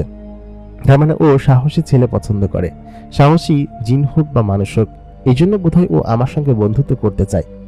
আমি ঘুম ভেঙে যখন উঠলাম তখন প্রায় বিকেল হয়ে গিয়েছে, আসরের আজানও দিয়ে দিয়েছে। ঘুম থেকে উঠে আসরের নামাজটা পড়লাম। পড়ে বিকেলবেলা আমাদের যে মাঠ আছে, ওই আমাদের যেখানে খেলাধুলা করে ছেলে পেলে, সেখানে গেলাম। যার পর বিকেলবেলা একটু ফুটবল খেললাম। ফুটবল খেলার পর শরীরটা একদম ঘেমে গোসল করে ফেলেছিলাম। সাধারণত ফুটবল অনেক বছর খেলা হয় না, বন্ধুদের সঙ্গে সেই ছোটবেলায় খেলেছি। তো আমাদের ওই জায়গা থেকে নদীর পাড়টা একদমই কাছে। ফুটবল খেলে মানুষজন ঘেমে টেমে গোসল টোসল করে তখন ওই নদীর পাড়ে যায়, ওইখানে একটু জিরায় তারপর নদীর পানি দিয়ে গোসল করে বাড়িতে ফিরে আসে। তো অনেকদিন পর ওই যারা আমার ছোট ভাইরা ছিল ওদের সঙ্গে ফুটবল খেললাম। খেলে সন্ধ্যার আগ মুহূর্তে ওইখানে বিশ্রাম করছিলাম। তো ওরা সবাই গোসল টোসল করে চলে গেল, আর আমি হচ্ছে গিয়ে গোসল করার জন্য সেখানে বসেছিলাম, করবো কিছুক্ষণ। তবে সন্ধ্যা লেগে গিয়েছে, ওরা তো পড়াশোনা আছে বা ওরা যাই হোক বাসায় চলে যাবে, আমার তো সেগুলো নেই। ভাবলাম যে একটু সন্ধ্যা নামক, তখন আমার জ্যোৎস্না রাত ছিল, তো জ্যোৎস্নার মধ্যে ভাবলাম একটু পরে গোসল করি। ওখানে বসলাম, বসে আশেপাশের পরিবেশ উপভোগ করছিলাম, অনেকক্ষণ ছিলাম। তো সন্ধ্যা তখন লেগে গিয়েছে, মাগরিবের নামাজও পড়া হয়নি। ভাবলাম যে মাগরিব পরে নামাজ টামাজ পড়ে একবার এখান থেকে তারপর যাবো গোসল টোসল করে। সাথে গামছা ছিল, গামছা বিছিয়ে নামাজ পড়া যাবে। তো তখন চারিদিকে একদম শূন্য শূন্য হয়ে গিয়েছে, সকলে চলে গিয়েছে বাসায়। ওই অবস্থায় হঠাৎ করেই আমার নাকে সেই সুঘ্রাণটা ভেসে আসলো ওই গাছতলায়, তবে আমি কাউকে আশপাশে দেখতে পাচ্ছিলাম না। অনেকক্ষণ খোঁজাখুঁজি করার পরে হঠাৎ করে খেয়াল করলাম দক্ষিণ পাশের ওই রাস্তা দিয়ে, যে মাটি হেঁটে আসার রাস্তা আছে, সেই হেঁটে আসার রাস্তা দিয়ে মরিয়ম আমার দিকে হেঁটে আসছে। ওই অবস্থায় আমি আজকে একটু বিচলিত হলাম না। মরিয়ম তখন এসে আমাকে বলল, কি ব্যাপার রহমত, তুমি কেমন আছো? তুমি যে আমাকে দেখে কালকে ভয় পেলে, কেন বলো তো? অচেতন হয়ে পড়েছিলে কেন? ওই অবস্থায় আমি বললাম, আসলে মাঝে মধ্যে আমার শরীরটা একটু খারাপ করে, তখন হঠাৎ হঠাৎ করে অচেতন হয়ে পড়ি। ও তখন বললো, আচ্ছা ঠিক আছে, বুঝতে পেরেছি। আমি তখন সাহস করে বললাম, মরিয়ম বসো পাশে, তুমি কেমন আছো? তুমি কি জানো তোমার শরীরে একটা অদ্ভুত ঘ্রাণ এবং তোমার চেহারার মধ্যে একটা অদ্ভুত মায়া আছে, যে মায়াটা আমার কাছে খুব ভালো লাগে। মরিয়ম তখন খুশি হয়ে গেল, খুশি হয়ে বলল, সত্যি সত্যি আমার মধ্যে অনেক সৌন্দর্যতা আছে। আমি তখন হেসে বললাম, হ্যাঁ মরিয়ম, তুমি যে পরিমাণ সুন্দরী, আমাদের মেয়ে জাতির মধ্যে বা মানুষ জাতির মধ্যে এত সুন্দর মেয়ে কোথাও নেই, তুমি অনেক সুন্দরী। এই কথা বলতেই ও খুব খুশি হয়ে গেল। খুশি হয়ে আমাকে বলল, সত্যি তুমি অনেক ভালো রহমত, আজকে থেকে আমরা বন্ধু, ঠিক আছে? আমার সঙ্গে বন্ধুত্ব করবে? ও তখন ওর হাতটি বাড়িয়ে দিল। ওর পুরো শরীরটি একদম ফর্সা, যেন মনে হচ্ছিল দুধ দিয়ে তৈরি করা, এত পরিমাণ ধবধবে সাদা এবং শ্যামলা ধরনের, এত পরিমাণ সুন্দর। আমি তখন ওর দিকে তাকিয়ে আছি। ও আমার হাতটা বাড়িয়ে দেওয়ার পরে আমি ওর হাতটা স্পর্শ করলাম প্রথমবারের মতো। ওর হাত যখন আমি ছুলাম, হাত যেন ছিল একদম নরম এবং মোমের মতো তুলতুলে। আমি ধরে মনে হচ্ছিল কোনো পুতুলকে ধরে ফেলেছি, এত পরিমাণ নরম কারো হাত হতে পারে, হাড় যেন হাতের মধ্যে নেই। ও তখন বলল যে আমরা পরীরা একটু অন্যরকম হয়ে থাকি, তবে তুমি যেহেতু বলেছ আমি অনেক সুন্দর, তুমি জানো আমাদের গোত্রের কোনো জিন বা কোনো পরিমেয়েরা আমাকে বলে না যে আমি সুন্দর, আমি অনেক সুন্দর, তাই না বলো? আমি বললাম, হ্যাঁ মরিয়ম, তুমি অনেক সুন্দর, এবং তোমার মতো সুন্দরী মেয়ে আশেপাশের 2 তল্লাটে আছে নাকি? ওরা কিচ্ছু জানে না, সেজন্য তোমাকে এই কথা বলেছে। তখন আমার একটু ভয় ভয় লাগছিল। মরিয়ম তখন বলল, কি ব্যাপার, তুমি এইখানে বসে আছো কেন? আমি বললাম যে গোসল করব, সেই জন্য বসে আছি।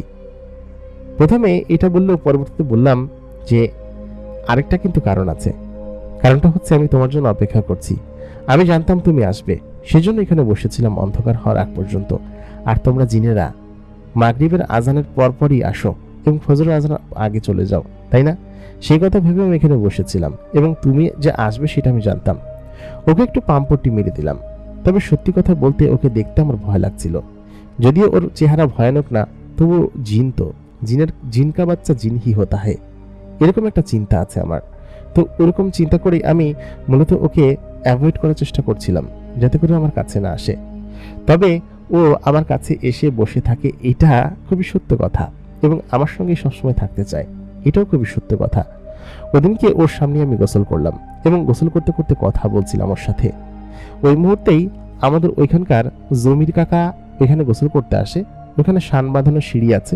তো জমির কাকা কখন এসেছে আমি জানি না, ওইখানে সিঁড়ির উপরেই ওইখানে বসেছিল মরিয়ম।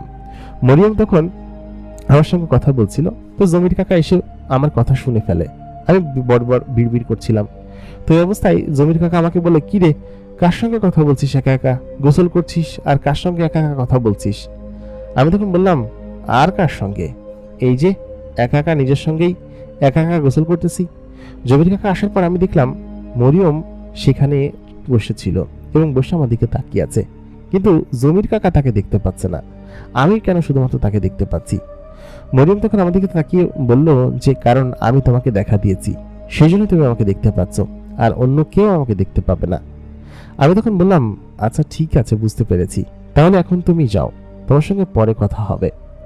ওই মুহূর্তে জমির কাকা আমাকে বলল, কোথায় যাব? গোসল করতে মাত্র আসলাম। আমি বললাম, আরে না কাকা, তোমাকে কিছু বলি নাই। এই কথা শুনে মরিয়ম হাসতে হাসতে একদম গড়ায়া যায়, এরকম একটা অবস্থা, মানে গড়ায় পড়ে যায় এরকম একটা অবস্থা। আমি বললাম, থাক, হাসতে হবে না, যাও এখন। জমির কাকা আবার বলে উঠল যে, আরে কি বলছিস তো বাপু? আমি আবার কখন হাসলাম? ওইটা দেখে মরিয়ম তখন হাসতে হাসতে শেষ। আমি তখন একটা ডুব দিলাম। ডুব দিয়ে উঠে দেখি মরিয়ম আর সেখানে নেই, ও এখান থেকে চলে গিয়েছে। তখন আমি খানিকটা হাঁপ ছেড়ে বাঁচলাম। আমার অনেকটা ভয় ভয় লাগছিল। ভয় লাগাটা স্বাভাবিক বিষয়, কারণ মেয়েটা এমন ভাবে আমার সঙ্গে এসে মিলেমিশে গিয়েছে। আমি এখন তাকে পিছু ছাড়াবো কিভাবে সেটাই বুঝতে পারছিলাম না। আমি কি হুজুরের কাছে যাব, আবার কোনো তাবিজ কবজ নিব? কিন্তু মেয়েটা তো আমার কোনো ক্ষতি করছে না, আমার বন্ধু হতে চাই, এটাই হচ্ছে সব থেকে বড় কথা। আমি যে কি করবো বুঝে উঠতে পারছিলাম না। গোসল শেষ করে ওইখান থেকে বাড়িতে আসলাম। এসে প্রতিদিনকার মতো নামাজ কালাম পড়ে খাওয়া দাওয়া শেষ করে সমস্ত কিছু করে সকলের সঙ্গে গল্প গুজব আড্ডা টাড্ডা দিয়ে আমি রাত্রেবেলা ঘুমাতে গেলাম। তবে ওদিনকে কেন যেন ঘুম আসছিল না। চোখের মধ্যে কেমন যেন একটা অন্যরকম ক্লান্তি কাজ করছিল, তবুও ঘুম আসছিল না। শুধুমাত্র মনে হচ্ছিল জিন মেয়েটা যদি আবার আমার কাছে আসে, এসে যদি আমার কোনো ক্ষতি করতে চায়, খুব শীঘ্রই হুজুরের সঙ্গে কথা বলতে হবে এবং বাড়িটা বন্ধ দিতে হবে। বাড়ি বন্ধ দিলে হয়তো হুজুর আমার সঙ্গে দেখা করতে পারবে না। আর পরী এবং জিনেরা কখনো ভালো হয় না। আমার দাদাজান আমাকে সবসময় এই কথাই বলতেন। দাদাজানের সঙ্গে নাকি একটা পরী ছিল এবং সেই পরীটা দাদাজানকে তুলে নিয়ে গিয়েছিল এবং 7 দিন সে সেখানে ছিল। দাদাজান নাকি শুধু কান্নাকাটি করতেন এবং তার কারণে নাকি তাকে ফেরত দিয়ে গিয়েছিল। কিন্তু পরীরা আসলে খুব খারাপ হয় সেটা আমি জানি। জিন পরীরা কেউই ভালো হয় না। ওই অবস্থায় আমি কখন যে ঘুমিয়ে পড়লাম জানি না। হঠাৎ করে মধ্যরাতে আবার ঘুম ভেঙে গেল। ঘুম ভেঙে দেখি আমার বিছানার পাশে আমার কোনার দিকে কেউ একজন বসে আছে। ওই অবস্থায় আমি তখন উঠে বললাম কি যে কে কে এখানে। ঘ্রাণটা আমাকে বলে দিচ্ছিল যে ঘরের ভিতরে মরিয়ম আছে। তবে আমি মরিয়মকে না চেনার ভান করেই বললাম, কে কে এখানে। ওই অবস্থায় মরিয়ম তখন বলল, আমি মরিয়ম। কেন যেন ভালো লাগছিল না এখানে একা একা। ভাবলাম তোমার সঙ্গে এসে খানিকটা গল্প করা যাক, তবে তুমি তো ঘুমিয়ে আছো, এই জন্য তোমাকে আর ডাক দিইনি আমি তখন বললাম কিন্তু। মরিয়ম তখন আমাকে বলল, চলো না আমার সঙ্গে, আমার একা একা ভালো লাগছে না, তোমার সঙ্গে গল্প করতে ইচ্ছে করছে, তোমার সঙ্গে গল্প করে তোমার কথাগুলো শুনতে ইচ্ছে করছে। ওই অবস্থায় আমি বললাম কিন্তু। মরিয়ম তখন খপ করে আমার হাত ধরে বসলো, আমার স্যান্টো গেঞ্জি পরা আর একটা লুঙ্গি। মরিয়ম বলল, চলো না চলো না। তাই বলে ও আমাকে শূন্যেও হাসিয়ে ফেলল। মাটি থেকে অনেকটা উপরে উঠে গিয়েছি আমি, এবং আমি খেয়াল করলাম যে আমি ঘরের ভেতর থেকে বাহিরে চলে এসেছি। কিন্তু এটা কিভাবে সম্ভব? ঘরের ভেতর থেকে বাহিরে আচমকা চলে আসাটা কি স্বাভাবিক কোনো বিষয়? কোনো দরজা জানলা কিচ্ছু খুললাম না, অথচ ঘরের মধ্যে থেকে বাইরে চলে আসলাম। ও তখন বলল, এটা আমাদের পরীদের ক্ষমতা। আমরা জিন পরীরা চাইলে অনেক কিছু করতে পারি এবং অনেক ধরনের কাজকাম আমরা করতে পারি, সেহেতু তুমি চিন্তা করো না। তারপর ও আমাকে ওইখান থেকে সোজা ওই বাঁশবাগানের ওইখানে নিয়ে আসলো। বাঁশবাগানের ওই জায়গাটা আমি কখনো পরিষ্কার দেখিনি, তবে ওই দিনকে যখন আমি মরিয়মের সঙ্গে ওইখানে গেলাম, সেখানে যাওয়ার পর সত্যি আমি অবাক হয়ে গেলাম। সেখানে প্রাসাদের মতো একটা ছোট্ট ঘর তৈরি করা এবং সেই ঘরের সামনেটা খুব সুন্দর করে পরিষ্কার রাখা। ও তখন আমাকে বলল যে এটা কোনো মানুষ বা কেউ দেখতে পারে না, এটা শুধুমাত্র জিনেরা দেখতে পারে, এবং এখানে আমরা থাকি। তোমাকে বললাম না, এটা হচ্ছে আমাদের ঘর এবং এখানে আমরা থাকি। বাঁশবাগানের এই জায়গাটায় আমি সাধারণত কখনো আসিনি, ছোটবেলায় 1-2বার আসলেও, তবে এখানে যে এরকম জায়গা আছে তা আমি কখনো জানতামও না। এবং জিন এবং মানুষরা এমনভাবে তারা দুই দুনিয়ায় থাকে যে একে অন্যের দুনিয়ার সঙ্গে ওরা মিশতে পারে না। জিনেরা পারলেও মানুষরা যেতে পারে না। এখানে যেরকম আলিশান বাড়ি এবং প্রাসাদ আছে সেটা আমি মোটেই জানতাম না। একটা পাথর দিয়ে তৈরি বাড়ি, চারিদিকটা জঙ্গলে ঘেরা, বাঁশবাগান দিয়ে ঘেরা, এবং সেই সঙ্গে খুব সুন্দর করে আশেপাশে আস্তাবল, গোয়াল ঘর, রান্নাঘর, দিয়ে একটা অন্য ঘর, এবং দূরে আরো বেশ কিছু বাড়ি আছে। এখানে এরকম ভাবেই এগুলো তৈরি করা, এবং আল্লাহ তাআলার কি সৃষ্টি যে এখানেই এত সুন্দর করে জিনিসগুলো তৈরি করে রেখেছে। ওইখানের একটি বেঞ্চির উপর গিয়ে বসলাম। চারিদিকে ফুল গাছ দিয়ে সাজানো এবং খুব সুন্দর জায়গাটা। সেখানে বসে আমি তখন মরিয়মের পাশে বসে আছি, মরিয়মও আমার পাশে বসে আছে। মরিয়ম আজকে খুব সুন্দর করে একটা হিজাব জাতীয় জামা পরেছে, দেখতে একদম মায়াবতী লাগছিল। এই প্রথম আমি মরিয়মের দিকে তাকালাম এরকম ভাবে। আমি মরিয়মকে দেখে বললাম, সত্যি মরিয়ম, তোমাকে সত্যি খুব সুন্দর লাগছে।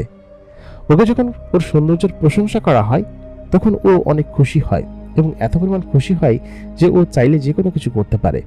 তখন ও আমার জন্য সঙ্গে সঙ্গে খাবার হাজির করে, এবং খাবারগুলো আমার সামনে যখন একটা টেবিলের ওপর রাখে, এত খাবার একসঙ্গে দেখে আমি চমকে যাই। আমি গরিব ঘরের ছেলে, এত খাবার একই সঙ্গে একই টেবিলে কখনোই দেখিনি, এমনকি কোনো বিয়ের অনুষ্ঠানেও আমি দেখিনি। প্রায় 7-8 পদের মাংস, 2-3 পদের চাউলের খাবার, তারপরে রুটি, সবজি, মাংসের সঙ্গে আরও বেশ কিছু মাছ, পাশাপাশি আরও অনেক ধরনের মিষ্টি, ফল মূল, শরবত এবং পানীয়। এত খাবার আমি জীবনে কোনোদিন দেখিনি। ও তখন আমাকে বলল, তুমি না বললে তোমার ক্ষুধা লেগেছে, রাতের বেলা হালকা খাবার খেয়েছো? সেটা বলেছিলাম আসার সময়। ও তখন বলল যে এই জন্যই তোমার জন্য এতগুলো খাবার আমি হাজির করেছি। তারপর তুমি আমাকে কি সুন্দর প্রশংসা করলে। সত্যি তোমার প্রশংসা আমার কাছে শুনতে খুব ভালো লাগে। খাবারগুলো তুমি খেয়ে নাও। আমি যদিও সম্পূর্ণটা খেতে পারলাম না, কারণ সব খাওয়া শেষ না, একটু একটু যদি আমি নিয়েও খাই তাও পুরোটা খাওয়া সম্ভব না। কারণ হচ্ছে একটা একটা করে খাবার নিতে খেতে গেলে প্রায় প্লেট ভরে যায় এবং 1-2 প্লেটের বেশি খাওয়া সম্ভব না। খাওয়াটা শেষ করলাম, ওই জোরজবস্তি করে আমাকে খেতে বললো। শেষ করার পরে ওই অবস্থায় জিনিসগুলো তখন ওইখান থেকে আবার উধাও হয়ে গেল। আমি বললাম, এটা কিভাবে করলে? ওই মুহূর্তে মরিয়ম বলল, আমরা জিনেরা চাইলে অনেক কিছু করতে পারি যা মানুষেরা করতে পারো না। আমি বললাম, তা ঠিক আছে। ওইখানে তারপর আচমকা একটা বিছানা চলে আসলো। বিছানার গদিটা খুব সুন্দর ছিল। গদির ওপর ও উঠে বসলো। আমাকে বললো, তুমি আসো, এসে বসো এখানে। বিছানার এক পাশে গড়িমসি করে সেখানে বসে পড়লাম। বসে আমি বললাম যে, আচ্ছা মরিয়ম, তুমি আমার সঙ্গে কেন মিশছো? আমি সাধারণ একজন মানুষ, একজন সাধারণ মানুষের সঙ্গে একটা পরি, এটা আসলে যায় না। মরিয়ম তখন বলল যে, দেখো, আমি জানি আমাকে নিয়ে তোমার মনে অনেক প্রশ্ন আছে, আমি কেন তোমার সঙ্গে মিশছি। সত্যি কথা বলতে তোমার মতো সৎ এবং সাহসী মানুষ আমি খুব কম দেখেছি। তুমি বেশ ভালো একটা ছেলে। এই যে তোমার বাবা মায়ের দায়িত্ব পালন করছো, তোমার বড় বড় ভাই এবং মেঝো ভাই, ওনারা কিন্তু চাইলে তোমার বাবা মাকে এরকমভাবে দেখতে পারেন, তবে ওনারা ওরকম চোখে দেখেন না যেমনটা তুমি দেখো। তুমি সকলকেই সমান চোখে দেখো, তোমার বাবা মা ভাই বোন আত্মীয় স্বজন, কিন্তু সকলে তোমার সমান চোখে দেখে না। তুমি কি সেটা জানো? আর আমি তোমার সম্পর্কে মোটামুটি অনেক কিছুই জানি, তোমার সম্পর্কে খোঁজ খবর করেছি। তুমি আমার সম্পর্কে কিছুই জানো না। আমি বললাম যে, হ্যাঁ তাই তো, তোমার সম্পর্কে তো কিছুই জানি না। মরিয়ম তখন বলল, এটা আমার ঘর, আমি এখানে থাকি। এখানে আমি আর কেউ থাকে না আমি ছাড়া। কারণ হচ্ছে আমার বাবা মায়ের প্রায় অনেকগুলো ছেলে মেয়ে আছে এবং অনেকগুলো সংসার। আমরা মোট 28টা ভাই বোন, এবং এই 28টা ভাই বোনের জন্য আমার আব্বাজান 28টা ঘর করে দিয়েছে এবং সেখানেই আমরা থাকি। আমি তো বড় হয়েছি, এই জন্য আব্বা আম্মা আমার তেমন খোঁজ করেন না। আমার আব্বা এবং আম্মা এখান থেকে একটু দূরেই থাকেন, ওইখানে মাঝে মধ্যে যাই।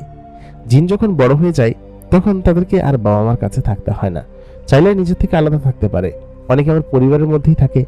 আমি আবার ছোটবেলা থেকেই আলাদা থাকতে পছন্দ করি, আলাদা ঘরে বড় হয়েছি, একা একা থেকে বড় হয়েছি। এই জন্য আমার এরকম জায়গায় একা একা থাকতে ভালো লাগে। আমি তখন বললাম যে, কি বলছো, তুমি একটা একা মেয়ে হয়ে এখানে একা একা থাকো? ও তখন বলল, আমি একটা একা মেয়ে না, আমি একটা জিন মেয়ে, আর আমাদের অনেক ক্ষমতা আছে। আমরা আমাদেরকে চাইলে যে কোনো ক্ষতি করতে পারে না। তাছাড়া এই কাবিলাটা নিরাপদ, একদম সুরক্ষিত। আমি এখানেই আমার থাকার জায়গা বানিয়ে নিয়েছি। প্রায় 74 বছর ধরে আমি এখানে থাকছি। এই কথা শুনে তখন আমি ভয়ে আরো চমকে উঠলাম। বললাম, কি বলছো, 74 বছর? তার মানে আমার বাপ দাদারা যা বলে তা সত্য কথা, এখানে জিনেরা বসবাস করে? তখন ও বলে উঠল, বোকা, এই জঙ্গলটা আগে অনেক বড় ছিল। তুমি এখন যতটুকু দেখছো এই বাঁশবাগান, আশেপাশের জঙ্গল, এখানে তো বসতি ছিল না। এখানে প্রায় 1000 বছর উপর ধরে জিনেরা বসবাস করে। আর তুমি বলছো 74 বছর? আমি তো এখানে এসেছি সবে কয়েক বছর হলো 74 বছর। আমি তখন বললাম, কি বলছো, তাহলে তোমার বয়স কত? ও তখন বলল, এইবার 225 বছর পড়বে এই সামনের কয়েকদিন পরে। এই কথা শুনে তখন আমার ভয় আরো বুকটা শিউরে উঠলো। আমি বললাম, কিন্তু তোমাকে দেখে তো সবে মাত্র 25 বছর বয়সী মেয়েদের মতো মনে হয়। ও তখন বললো, হ্যাঁ, আমিও যুবতী জিন। এখন তুমি আমাকে যা দেখছো, আমি তোমার মতোই যুবতী। আমরা অনেক বছর বাঁচি। আমাদের গোত্রের এমন অনেক জিন আছে 1000 বছর বেঁচেছে, এবং অনেকে আছে। সেহেতু সেই সব করতে গেলে আমি এখন সম্পূর্ণ যুবতী একটা জিন মেয়ে। এই কথা বলার পর আমি বললাম, সত্যি তাই, আসলেই তো, তুমি তো একজন যুবতী জিন মেয়ে। আমার কাছে সবকিছু শুনে ভয়ে আমি যেন আত্মা শুকিয়ে যাচ্ছিল। ভয় পাওয়াটা স্বাভাবিক বিষয়। ওই অবস্থায় তখন তার সঙ্গে বেশ খানিকক্ষণ কথা বললাম, গল্প করলাম। গল্পগুজব করার পরে আমার মধ্যে একটা অন্যরকম ভয় কাজ করছিল। আমাকে যেভাবেই হোক এখান থেকে যেতে হবে, এবং ও নিশ্চয়ই আমাকে ফাঁসানোর চেষ্টা করছে। আজকে ও আমাকে উঠিয়ে এখানে নিয়ে এসেছে, যদি না দিয়ে আসে। অনেকক্ষণ ভয়ে ভয়ে সেখানে বসেছিলাম। তারপর ও আমাকে বলল যে, চলো তোমাকে দিয়ে আসি। অনেকক্ষণ তো বকবক করলাম, আসলে তোমাকে বিরক্ত করতে চাইনি, তবে একা একা ভালো লাগছিল না। সত্যি কথা বলতে, তুমি যখন আমার আশেপাশে থাকো তখন আমার খুব ভালো লাগে। আর তুমি এখন চলে যাও, তোমাকে আমি এখন দিয়ে আসি। তোমার তো আবার ফজরের আজান দিচ্ছে, নামাজ পড়তে হবে। তুমি এখন যাও, তোমার সঙ্গে আবার পরে আমি কথা বলবো, ঠিক আছে? এই কথা বলে ও তখন আমাকে আমার বাড়ির উঠানে নামিয়ে দিয়ে গেল। এখন কথা হচ্ছে, বাড়ির উঠানে নামিয়ে দিয়ে গেলে ঘরের ভিতর থেকে তো সিটকারি লাগানো, আমি ঘরের বাইরে থেকে ঘরের ভিতরের দরজা কিভাবে খুলবো? আমি তখন বললাম, মরিয়ম।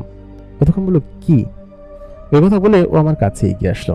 কাছে এগিয়ে এসে আমাকে বলল, আচ্ছা, বুঝতে পেরেছি, তুমি নিশ্চয়ই আমার কাছ থেকে আদর চাইছো। তাই বলে ও আচমকা খপ করে আমাকে জড়িয়ে ধরলো। আমি তো বলেছিলাম যে আমি ঘরের ভিতরে ঢুকবো কিভাবে, কিন্তু ও যে এরকম ভাবে আমাকে হাক করবে সেটা আমি ভাবতেই পারিনি। ওর শরীরের ঘ্রাণ, ওর চুলের সেই অদ্ভুত মায়া, আর ওর অন্যরকম চাহনি আমার বুক তখন ধরফর করতে শুরু করলো। আমি ভেবেছিলাম হয়তো মরিয়ম খুব খারাপ জিন, তবে মরিয়ম এর কাজকর্ম এবং এই দেখে সত্যি সেটা ভাবতে আমি অন্যরকম লেগেছিল আর কি। আমি তখন মরিয়মকে বললাম, ঘরের ভিতরে আমি যাবো কিভাবে? তুমি তো আমাকে ঘরের ভিতর থেকে নিয়ে গিয়েছিলে। ও তখন বললো, ও ভুলে গিয়েছি আমি, আচ্ছা দাঁড়াও। তাই বলে ও তখন আমার হাত ধরলো, আমাকে চোখ বন্ধ করতে বললো। আমি চোখ বন্ধ করলাম। তারপর আমি ঘরের ভিতরে পৌঁছে গিয়েছি। সত্যি ঘরের উপরে ঘরের সামনে যে খাটটা আছে, খাটের সামনে আমি দাঁড়িয়ে আছি। ও তখন আমাকে বলল, এখন যাই আমি। ওকে তখন দেখা যাচ্ছিল না।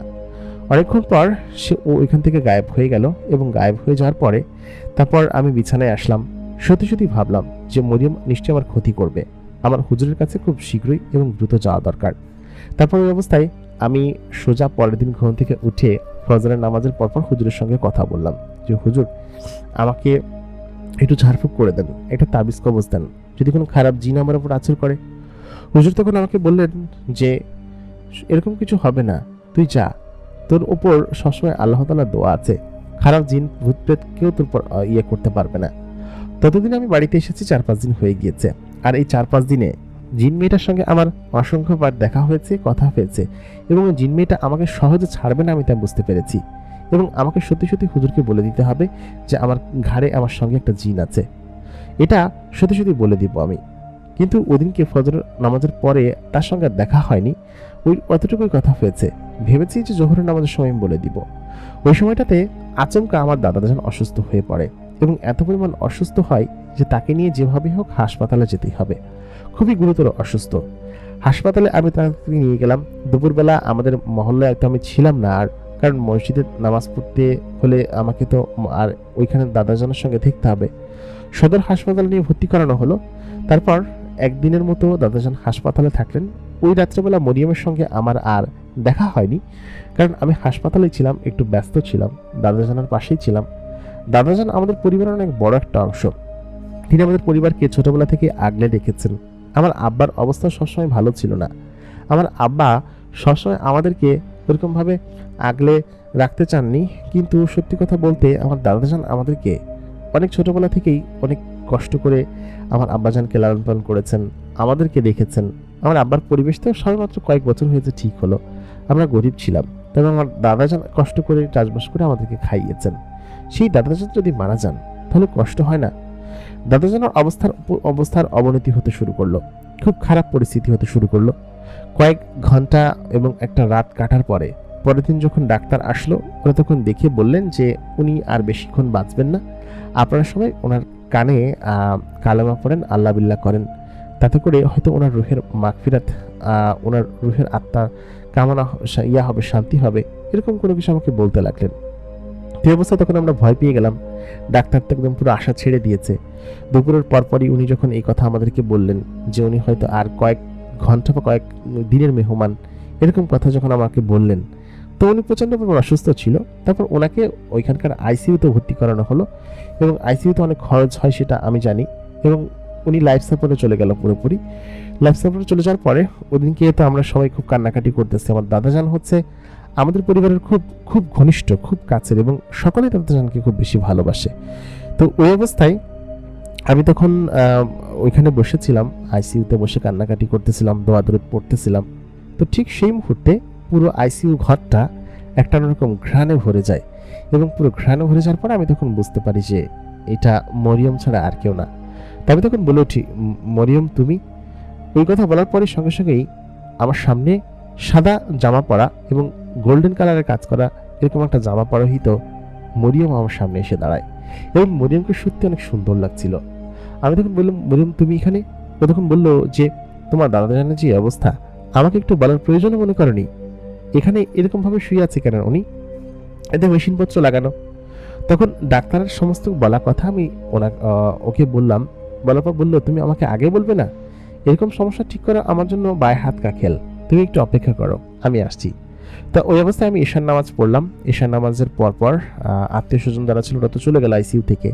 আইসিইউতে আমি এবং নার্স ছিলাম। তো আমি কার সঙ্গে কথা বলছিলাম, এটা নার্স বোধহয় আমাকে পাগল ভেবেছিল খানিকটা। পাগল না ভাবলে কেউ এরকমভাবে হাওয়া শূন্যের সঙ্গে কথা বলে? তো এই অবস্থায় তখন নার্স সম্ভবত বাইরে গেছে। তো মরিয়ম তখন আমার কাছে আসলো, কাছে এসে আমাকে একটা শিশি দিল। সেই শিশিটার মধ্যে নীল কালারের একটা পানীয় ছিল। আমাকে তখন মরিয়ম বলল যে এই পানীয়টা হচ্ছে কি ওকে খাওয়াই দিতে হবে, খাওয়াই দিলে তোমার দাদাজান একদম সুস্থ হয়ে যাবে, তুমি এইটা নিয়ে একদমই চিন্তা করো না। আমি তখন বললাম সত্যি? উনি তখন বললেন যে হ্যাঁ 100% সত্যি। তো মরিয়ম তখন হচ্ছে গিয়ে নিজে হাতে আমার দাদাজানের যে লাইফ সাপোর্টের মাস্ক ছিল সেটা খুলে ফেললো। আমি সেখানেই দাঁড়িয়েছিলাম। তো নার্স মেয়েটা এটা আবার দেখতেছিল যে অটোমেটিক্যালি একটা একটা মানুষের মুখের মাস্ক সরে যাচ্ছে এবং একটা শিশি ওই মুখের ভিতরে হচ্ছে গিয়ে একটা পানীয় পড়তেছে অটোমেটিক্যালি, আমি কিছু করতেছি না। তো নার্স মেয়েটা যখন এই বিষয়টা দেখার পর সে আসলে ভয় পেয়ে যায় এবং ভয় পেয়ে সে চিৎকার দিয়ে ওঠে।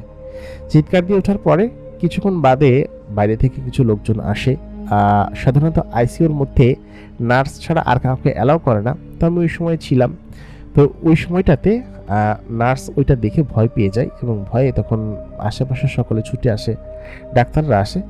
আসার কিছুক্ষণ পরে মানে মোটামুটি 20 মিনিটের মতো পার হয়েছে।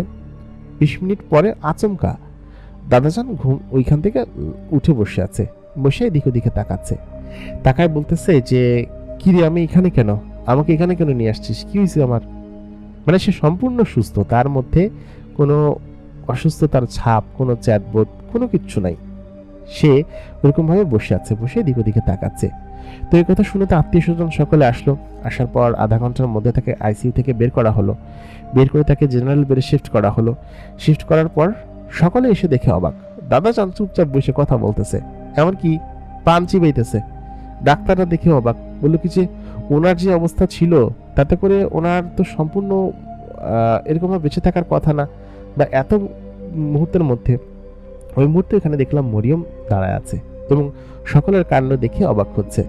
তা ওই মুহূর্ত থেকে মূলত হচ্ছে আমি মরিয়মকে ভরসা করতে শুরু করি যে না, মরিয়ম মেয়েটা খারাপ না, বা ও কোনো খারাপ জিন না, ও ভালো জিন এবং আমার ভালোই চায় এবং আমাকে কখনোই খারাপ চায় না, বা খারাপ যদি চাইতো তাহলে হয়তো আমার কাছে এসে আমার দাদাজানকে কোনোভাবে সাহায্য করতো না।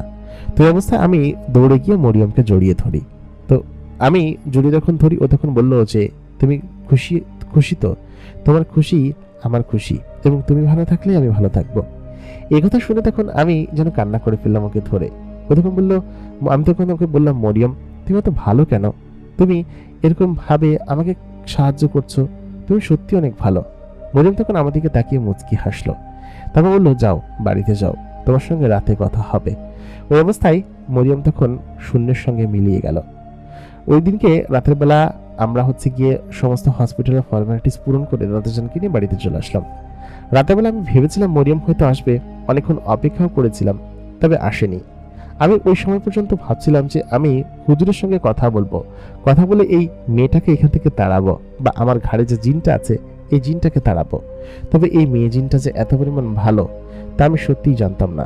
আমার সত্যিই জানা ছিল না যে ও আমাকে এরকম ভাবে সাপোর্ট করবে এবং আমার দাদাজানকে মৃত্যুর হাত থেকে রক্ষা করবে। ওই রাতে আমি ঘুমিয়ে পড়লাম। মরিয়মের সঙ্গে ওই রাতে আমার আর দেখা হয়নি, বা ও আমার কাছে আসেনি। পরের দিন ঘুম থেকে উঠে আমি শুধুমাত্র মরিয়মের কথাই চিন্তা করছিলাম। মরিয়ম কেন আসছে না, সারা দিন ওর জন্য চিন্তা করলাম। গতরাতে ও কেন আসেনি, তাহলে কি ও কোনো কিছু নিয়ে রাগ করেছে? আমি সত্যি বুঝতে পারছিলাম না, মন কেমন অস্থির হয়েছিল। ওই দিনকে সারা দিন ওর কথা মনে করলাম। ঈশান নামাজ শেষ করে যখন বাড়িতে ফিরব চিন্তা করলাম যে আজকে এই রাস্তা ধরে না গিয়ে মসজিদের পাশের যে রাস্তাটা আছে, ওই দিনকে যেদিন যে রাস্তা ধরে গিয়েছিলাম সেই রাস্তা ধরে সামনের দিকে যাই। ওই জায়গাটায় গেলে নিশ্চয়ই মরিয়মের দেখা পাবো। আমি সেই জায়গাটায় গেলাম, সেখানে গিয়ে দাঁড়িয়ে আছি। আশেপাশে অনেকক্ষণ খোঁজাখুঁজি করলাম, কিন্তু মরিয়মকে পেলাম না। অনেকক্ষণ খোঁজাখুঁজি করার পর আমি ডাকি দিলাম, মরিয়ম, মরিয়ম, কোথায় তুমি? এই কথা বলার পর সঙ্গে সঙ্গেই ওপর থেকে কালো ডানা ঝাপটানোওয়ালা কালো হুডি পরা একটি বড় বিশালাকৃতির পাখির মতো বস্তু আমার সামনে নেমে আসলো। নেমে এসে সঙ্গে সঙ্গেই আমাকে এমনভাবে ডানা ঝাপটিয়ে ওইখান থেকে লাথি মেরে দূরে ফেলে দিল যে আমি সত্যি বুঝে উঠতে পারলাম না বিষয়টা কি হলো। তারপর হঠাৎ করে একটি কালো ছায়া আমার সামনে দাঁড়িয়ে আছে। ছায়াটি বেশ ভয়ঙ্কর, চোখ দুটো জল করছে। আমাকে তখন বলে উঠল, তোর সাহস তো কম নয়, তুই এত রাত্রে এই জঙ্গলের মধ্যে এসেছিস, আবার এসে আমার বোন মরিয়মকে ডাকছিস? তোর এত বড় সাহস কে দিয়েছে? এই কথা বলার পর আমি বললাম, তুই কে? তুই কি একটা জিন? তুই কি মরিয়মের ছোট ভাই নাকি বড় ভাই তাই বল। এই কথা বলতেই সে বলল, আমি মরিয়মের ছোট ভাই। তুই মরিয়মকে চিনিস কিভাবে? আর তুই এখানে এসে আমার বোনকে ডাকছিস? তারপর ও উড়ন্ত অবস্থায় আমাকে এসে গলা চেপে ধরে। ওর শরীর বোঝা যাচ্ছিল না, শুধুমাত্র কালো একটা অবয়ব বোঝা যাচ্ছিল। আমার হাতের টর্চ লাইটটা দূরে গিয়ে ছিটকে পড়ল, অন্ধকারে কোনো কিছু দেখা যাচ্ছে না। আমাকে বেশ খানিকটা মারধরও করলো এবং শরীরে আঁচড়ও দিল। আঁচড় দেওয়ার পরে আমি ওই অবস্থায় ওইখান থেকে কোনো মতে প্রাণ নিয়ে বাড়ির দিকে দৌড়ে আসলাম। তারপর ওই জিন লোকটা আমাকে বলল, তোকে মেরে ফেলবো যদি আর কখনো এদিকে আসিস। ওই রাত্রে ওই আঁচড়ের ফলে আমার শরীরে সঙ্গে সঙ্গে জ্বর চলে আসলো। কারো শরীরে যে এত দ্রুত জ্বর চলে আসতে পারে সেদিনকে আমি এই জিনের আঁচড় না খেলে বুঝতে পারতাম না। আমার গলার কাছে ওর হাতের এবং নখের আঁচড় লেগে গিয়েছিল, আর সেই সঙ্গে জিনের আঁচড় তো আছেই। ওই অবস্থায় আমি বাড়িতে এসে কাঁপুনি দিয়ে জ্বরে একদম অবস্থা খারাপ। আমার ভাবি মাথায় পানি ঢেলে দিলেন, আমার মা প্রায় অর্ধেক রাত পর্যন্ত আমার পাশে বসেছিল। জ্বর খানিকটা নামলো, নাপা খাইয়ে দেওয়া হলো, কিন্তু তাতেও জ্বর ওরকমভাবে নামেনি, কিছুটা নামলো। আমি ওই অবস্থায় আমার মাথা এবং শরীর ব্যথা নিয়ে শুয়ে রইলাম। ওই রাত্রেবেলা মরিয়মের দেখা নেই। ভেবেছিলাম অন্ততপক্ষে মরিয়ম আসবে, তবে মরিয়ম কি আমাকে ভুলে গিয়েছে? তাহলে কি সত্যি সত্যি মরিয়ম কোনো খারাপ জিন? ওই কথা চিন্তা করে ওই দিনকে রাত্রে আমার সারা রাত খুব খারাপ কাটলো এবং কষ্টের মধ্যেই কাটলো। তারপর পরের দিন মৌলভী সাহেব আমাদের বাড়িতে আসলেন। আসার পর তিনি আঁচড় দেখে বুঝতে পারলেন যে এটা জিনের আঁচড়। আমাকে তখন তিনি জিজ্ঞেস করলেন, তুই কোথায় গিয়েছিলি? আমি তখন বললাম, ওই রাস্তা ধরে আসছিলাম। তখন আমাকে বলল যে ওই জায়গাটায় খারাপ জিনেরা থাকে, তুই জানিস না? জিনেরা তো আঁচড় করেছে এবং এই কালো জ্বর জিনেদের দেওয়া জ্বর, এবং এটা খুব সহজে সারে না। জিনেদের ওইখান থেকে তাবিজ নিয়ে আসতে হবে। আমি দেখি আমার এক বন্ধু আছে, ওর কাছে জিন আছে। ও যদি কোকাবনগর থেকে কোনো একটা তাবিজ এনে দিতে পারে তাহলে হয়তো তুই এই যাত্রায় বেঁচে যাবি, তবে তোর ওইখানে যাওয়াটা ঠিক হয়নি। আমি সত্যি জিন পরি এবং ভূত প্রেতে বিশ্বাস করতাম না, তবে আমার বাড়ির মানুষজন এই কথা শোনার পর থেকে কেউ সন্ধ্যার পরে আর ঘর থেকে বের হতো না। তারপর আমি 2 দিন পর, মরিয়মের কোনো খোঁজ নেই, এর 2 দিন পর আমি অসুস্থই ছিলাম ওইরকম। তো আমাকে ওই আমাদের যে ইমাম সাহেব আছেন উনি একটা তাবিজ এনে দিলেন। তাবিজ এনে লাগানোর পরে আমি খানিকটা সুস্থ হলাম, মানে পুরোপুরি সুস্থ না, দুর্বল ছিল শরীর, জ্বর আসতো রাত্রেবেলা। তো 3 দিন পর আচমকা আমি শুয়ে আছি, আমার পাশে মরিয়ম এসে বসলো। বসার পর আমি তখন দেখতে পাচ্ছি যে মরিয়ম আসলো। আমার জানলা খোলা ছিল, জানলা দিয়ে একটি সাদা ধোঁয়া প্রবেশ করলো এবং সেই ধোঁয়াটা আমার পাশে এসে বসে একটা মানুষের অবয়ব হয়ে গেল। এরপর আমি মরিয়মকে রাগ করে বললাম, তুমি এখানে কেন এসেছো? কি জন্য এসেছো? আর কি করতে চাও? আমাকে মেরে ফেলতে চাও? মেরে ফেলো, সমস্যা নেই। মরিয়ম যেন কোনো কিছু বুঝে উঠতে পারছিল না। মরিয়ম তখন আমাকে জিজ্ঞেস করলো আমার হাত ধরে, কি হয়েছে তোমার রহমত?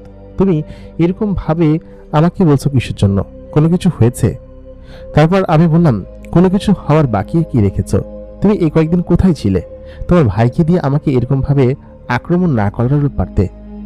তখন মরিয়ম বলল, কি হয়েছে সত্যি করে বলো দেখি। ও সত্যি সত্যি আমার চোখের যে পাপড়ি আছে নিচের অংশটুকু, ও ওটাকে উল্টে দেখলো যে জিনের আছর, এবং ওই কারণে হাতে একটা তাবিজ পরা। ওই অবস্থায় ও তখন আমাকে বলল, তোমার এই অবস্থা কে করেছে? কার এত বড় দুঃসাহস তোমার শরীরে হাত দিয়েছে? এই কথা বলার পর আমি তখন বললাম, তুমি তো ভালো করে জানো, তোমার তো জানার কথা, তোমার ভাই তো সেটাই বলেছে আমাকে। এই কথা বলতেই সঙ্গে সঙ্গেই মরিয়ম তখন বলল, এত বড় দুঃসাহস? কোন ভাই? তারপর আমি বললাম যে আমি জানি না। আমি সমস্ত ঘটনা ওকে খুলে বললাম। মরিয়মকে আসলে আমি ভুল বুঝেছিলাম। মরিয়ম তখন আমার হাত ধরে আমার কপালে একটা চুমু খেতে খেতে বলল, দেখো, আমি আমার বাবার কাছে গিয়েছিলাম, সেখানেই ছিলাম। 2-3 দিন ধরে আমার বাবা বেশ অসুস্থ, সেখানে আমি ছিলাম। আমার এই বাড়িতে সম্ভবত আমার ছোট ভাই এসেছিল এবং ও তোমার কথা শুনে তোমাকে হয়তো, ওকে আমি দেখাচ্ছি মজা, তবে তুমি সুস্থ হয়ে উঠবে, তুমি এখন ঠিকঠাক আছো তো? ওই মুহূর্তে তখন আমি বলি যে হ্যাঁ, আমার যে ইমাম সাহেব আছেন উনি কুকবনগর থেকে তাবিজ এনে দিয়েছেন। তাবিজ এনে দেওয়ার পরে মায়া কেটেছে, মানে হচ্ছে এই দোষ কেটেছে, এখন আমি সুস্থ আছি। মরিয়ম বলল যে আমার ভাই এটা মোটেই ভালো কাজ করেনি, যেহেতু কুকবনগর থেকে তাবিজ নিয়ে আসা হয়েছে সেহেতু তুমি ঠিক হয়ে যাবা, তবে ও যেটা করেছে ওর সেটার শাস্তি ও ভোগ করবেই, এবং সেটার জন্য ও তোমার কাছে ক্ষমাও চাইবে। একথা বলে মরিয়ম তখন ওইখান থেকে গায়েব হয়ে গেল। বেশ খানিকক্ষণ পর আচমকা আমি খেয়াল করলাম ঘরের ভিতরে দুটো ছায়া প্রবেশ করলো। একটা ছায়া ছিল কবুতরের ছায়া, আরেকটা ছিল হচ্ছে একটা বিড়ালের মতো জিনিস। দুইটা প্রবেশ করলো। তো কবুতরটা ছিল হচ্ছে মরিয়ম। কবুতর ঘরে প্রবেশ করার পরে আমার কাঁধের উপর এসে বসে পাশে দাঁড়িয়ে মানুষ হয়ে গেল, আর বিড়ালটা থেকে একটা জিনের রূপান্তর হলো। তার চোখ দুটো লাল, পরনে একটা কালো কাপড়, হিজাব টাইপের কাপড়। তারপর মরিয়ম চিৎকার করে বলল, ওকে সরি বল, আর তুই এই কাজ কেন করেছিস? তুই জানিস কার সঙ্গে এইসব করেছিস?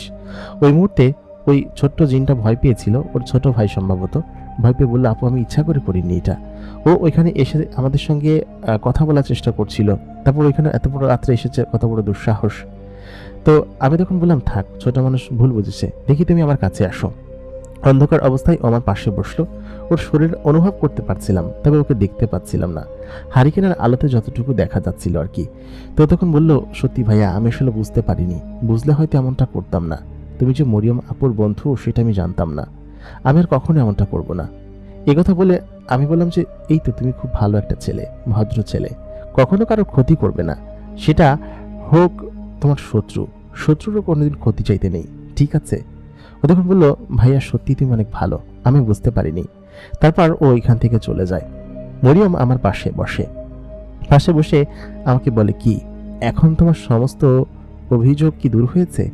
আমি বললাম, হ্যাঁ দূর হয়েছে, সত্যি তুমি অনেক ভালো, তোমার এত উপকার যে আমি কিভাবে আমি শোধ করব? ও তখন বললো, শোধ করতে হবে না, তুমি সুস্থ হও, তারপর আমি তোমাকে নিয়ে ঘুরতে যাব। ও তখন আমাকে শুইতে বলল, তখন আমার মাথা ভার হয়েছিল। তারপর ও আমার মাথায় হাত বুলিয়ে দিতে লাগলো। বেশ খানিকক্ষণ পর আমি ঘুমিয়ে পড়লাম। এই কয়েকদিন এত আরামসে আমি কখনোই ঘুমাইনি। তারপর হঠাৎ করে ঘুম আমার চলে আসে, কখন যে ঘুমিয়ে পড়ি জানি না। পরের দিন সকালবেলা ঘুম থেকে উঠে দেখি মরিয়ম সেখানে নেই, তবে মরিয়মের ব্যবহার করা সেই ওড়নাটা ওইটা ওইখানে পড়ে আছে। ওড়নাটা থেকে সুঘ্রাণ আসছে। আমি ওড়নাটা নিয়ে আমার নাকে লাগানো মাত্রই যেন ঘ্রাণে আমার অন্তর আত্মা জুড়িয়ে গেল। বেশ খানিকক্ষণ আমি সেরকম অবস্থায় শুয়ে রইলাম। আম্মা আসলো, এসে বলল, দেখি তোর জ্বর ঠিক হয়েছে কিনা। দেখলাম আমার শরীরে একদম বিন্দু পরিমাণ জ্বর নেই, সম্পূর্ণটা একদম সেরে গিয়েছে। সমস্ত কিছু মরিয়মের জন্য হয়েছে। মরিয়ম যবে থেকে আমার জীবনে এসেছে, আসার পর থেকে আমার জীবনটা যেন এক অন্যরকম হয়ে গিয়েছে, যেন পাল্টে গিয়েছে। মরিয়মকে সত্যি আমি একটু একটু করে পছন্দ করতে শুরু করেছি। আমি ভেবেছিলাম হয়তো মরিয়ম আমাকে ওরকমভাবে পছন্দ করে না, বা আমি ওকে পছন্দ করতে পারবো না কখনো। ওকে সবসময় শত্রু ভেবে এসেছি, তবে ও যে এরকমটা করবে তা সত্যি কখনো ভাবতে পারিনি। আমাদের পরিবারের জন্য ও সত্যি একটা আশীর্বাদ হয়ে আমাদের পরিবারে ঢুকেছে। এর পরবর্তীতে আমার আব্বা আমাদের অঞ্চলে মূলত হচ্ছে গিয়ে কেনা বেচার ব্যবসা করতো, মানে পাইকারি কেনা বেচা, যেমন সিজনাল ফসলগুলো কিনে বিক্রি করতো। এক প্রকার পাইকারি সিজনাল ব্যবসায়ী ছিল, তো এগুলো করতো। তো আব্বা তখন পর্যন্ত খুব ভালো লাভের আশা বা লাভের মুখ দেখতে পায়নি। আমাকে ওই জ্বর সেরে যাওয়ার পরে একদিন আমি মরিয়মের সঙ্গে বসে আছি, তো এই অবস্থায় আমাকে মরিয়ম বলল যে তোমার আব্বাকে অমুক ফসল কিনতে বলো, এবার অমুক ফসল বেশ ভালো দাম হবে, এবং ওইটা কিনলে তোমার আব্বা বেশ লাভবান হতে পারবে, এবং অমুক সময়ের আগে বিক্রি করবে না। তো মরিয়ম বা জিনেরা কিছু জিনিস ভবিষ্যৎবাণী করতো যা কিনা আসলে সত্যি হতো। তো মরিয়মের ওই কথা শুনে আমি আব্বাকে বললাম, আব্বা আমি তোমাকে কিছু টাকা দিচ্ছি, গুদামজাত করো এই ফসলটা। তো আব্বা তখন ওই ফসলটা গুদামজাত করলো, এবং ওই ফসলটা ছিল হচ্ছে পেঁয়াজ। আপনাদের নিশ্চয়ই মনে আছে, তিন বছর আগে সম্ভবত পেঁয়াজের এত দাম হয়ে গিয়েছিল, 300 টাকা পর্যন্ত কেজি হয়ে গিয়েছিল। তো আমরা কিন্তু অত বড় লোক না, মোটামুটি একটু দরিদ্র পরিবার, এবং ওই যে আমি শহরে চাকরি করি, গার্মেন্টসে চাকরি করি, আমরা মোটামুটি মধ্যবিত্ত বলা চলে আর কি, নিম্ন মধ্যবিত্ত। তো আমার আব্বাকে আমি আমার ব্যাংকে কিছু টাকা ছিল সেই টাকা তুলে দিই, যেহেতু আমাকে মরিয়ম বলেছে, মরিয়মের কথা আমি বিশ্বাস করতাম, ভরসা করতাম, এবং মরিয়ম আমাকে সব বিষয়ে বেশ হেল্প করতো। তো মরিয়ম আমাকে বললো যে তোমার আব্বাকে বলো পেঁয়াজ কিনে রাখতে, এই বছর পেঁয়াজের অনেক দাম হবে এবং পেঁয়াজ অনেক টাকা বিক্রি করতে পারবা। তো ওই সময় সম্ভবত সিজনাল 18 টাকা না 19 টাকা করে কেনা হয়েছিল, এবং ওই সমস্ত পেঁয়াজ স্টোর করে রাখি, এবং আমাদের শহরের যে হিমাগার আছে সেই হিমাগারেও রাখি। তো হিমাগারগুলো সরকারের চাপে আগেই বিক্রি করে দিতে হয়েছিল, কিন্তু পরবর্তীতে ওই অবস্থায় ওই পরবর্তী যে পেঁয়াজগুলো ওইগুলো হচ্ছে কি একটু বেশি দামে বিক্রি করতে পারছি, প্রায় 250-300 টাকা করে বিক্রি করছি, মানে কত গুণ লাভ। তো এই অবস্থায় প্রায় বহুত টাকা লাভ করছি আমি, এবং আমি ওইটা মরিয়মের কথা শুনে এমনটা করছিলাম।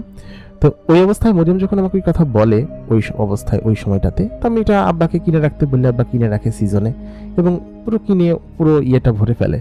তো ওই যাত্রায় আমি মরিয়মকে আমার মনের কথা বা ভালোবাসার কথা জানাতে পারিনি, যে যাত্রায় হচ্ছে আমি প্রথমবার এসেছিলাম 15 দিনের ছুটিতে।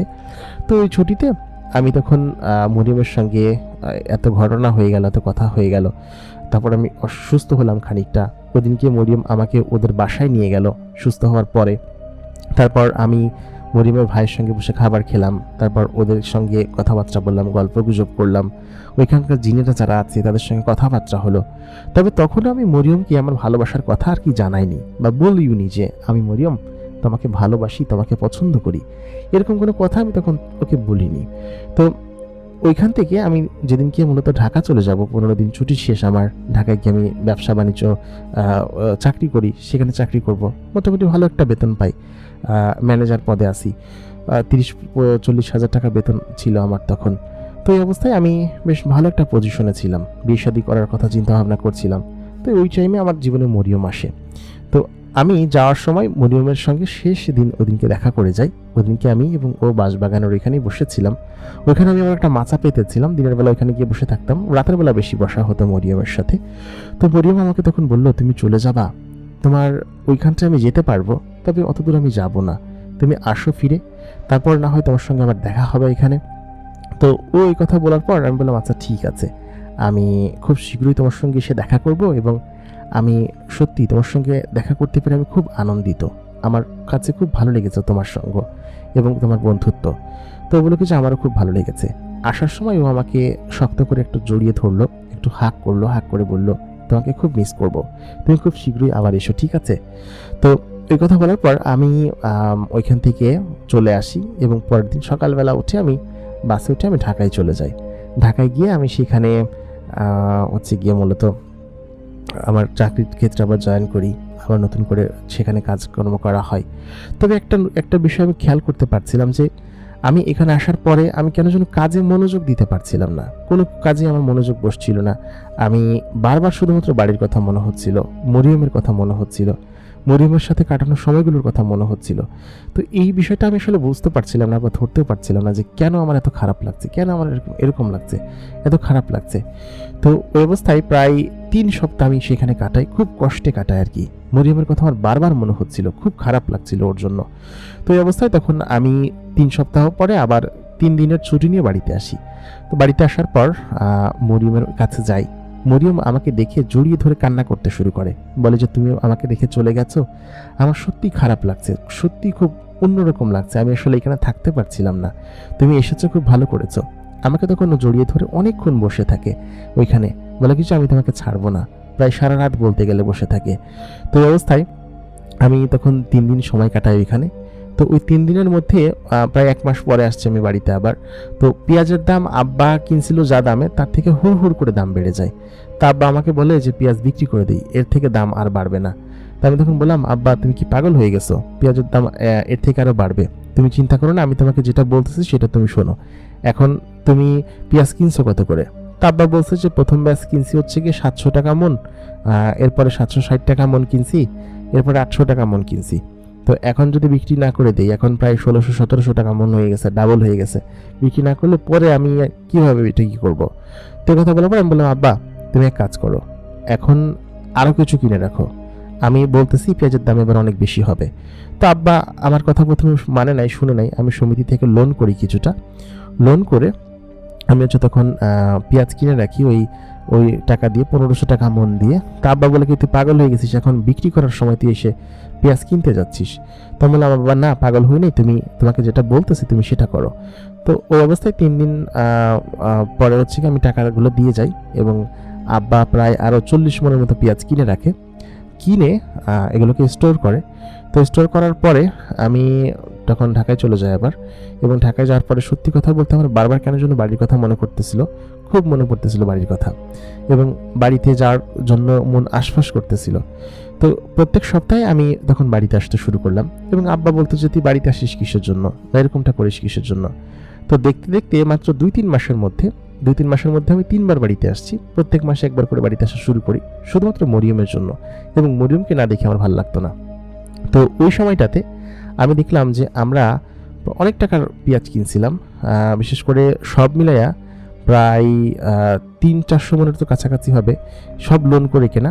তো 400 মন আমরা হচ্ছে গিয়ে 700 টাকা করে প্রায় 3 লাখ টাকার পেঁয়াজ কিনছিলাম ওই অবস্থায়। তো ওইটার বেড়ে এত পরিমাণ দাম আস্তে আস্তে বাড়তে শুরু করলো, তখন ভাবলাম যে আমি আর শহরে যাব না, আমি এখানেই থাকবো। আর এর মাঝখানে আরেকটা ঘটনা ঘটছে। ওদিনকে রাত্রেবেলা আমি আমার ঘরে শুয়ে আছি, তো মরিয়ম আমার কাছে এসে আমার বুকের উপর মাথা রেখে কান্না করতে শুরু করলো এবং বলল যে আমার আসলে তোমার জন্য খুব খারাপ লাগে, মায়া লাগে, তুমি আর শহরে যেও না। আমি ওদিকটা যাই না কিসের জন্য জানো? ওদিকটা আমাদের শত্রু আছে, এই জন্য আমি ওই পথ ধরে যেতে পারি না, গেলে অনেকটা ক্ষতি হবে আমার। তবুও আমার মন মানে না, আমি তোমার কাছে যেতে চাই, চলে যেতে চাই, আমি তোমাকে ভালোবেসে ফেলেছি। তো এই কথা যখন আমাকে বলে তখন আর কিছু বলার থাকে না, কারণ আমি নিজেও মরিয়মকে পাগলের মতো ভালোবাসি, পাগলের মতো চাই। তো সেই কথা বলতে গেলে তো এখন আমাকে তো আর শহরে থাকা চলবে না। তো আমি সমিতি থেকে 2 লাখ টাকা লোন করছিলাম, পাশাপাশি আমাদের কিছু জমানো টাকা ছিল, মোট 3 লাখ 3.5 লাখ টাকার পেঁয়াজ কিনছি। ওই অবস্থায় পেঁয়াজ কিনে আমি আসলে বুঝতে পারতেছিলাম যে আমার এখানে এখন এটা করা উচিত বা থাকা উচিত। তাছাড়া মরিয়ম যেটা বলছে যে এরকম এরকম দাম হবে, ঠিক সেরকম দাম হয়ে গেছে। তো ওই অবস্থা থেকে আমি তখন চিন্তা করি যে মরিয়মকে যদি আমি ভালোবাসি, আমরা এখন একসঙ্গে থাকবো, আর তাছাড়া মরিয়মকে দিয়ে আমি আমার ব্যবসা বৃদ্ধি করতে পারবো, ও অনেক কিছু জানে, বোঝে, অনেক কিছু করতে পারবে। তো সেই হিসাবে আমার শহরে এরকম থেকে দূরে থেকে চাকরি বাকরি করার কোনো দরকার নেই। আমি তখন এই অবস্থায় শহরে চলে আসি, শহর থেকে আমাদের গ্রামে চলে আসি, চাকরি ছেড়ে দিই আর কি, শুধুমাত্র মরিয়মের জন্য। তো মরিয়ম আমাকে আশ্বস্ত করে যে এখন থেকে যা হবে সব কিছু ভালোর জন্য হবে, এবং আমি তোমার ভালোর জন্য সমস্ত কিছু করব।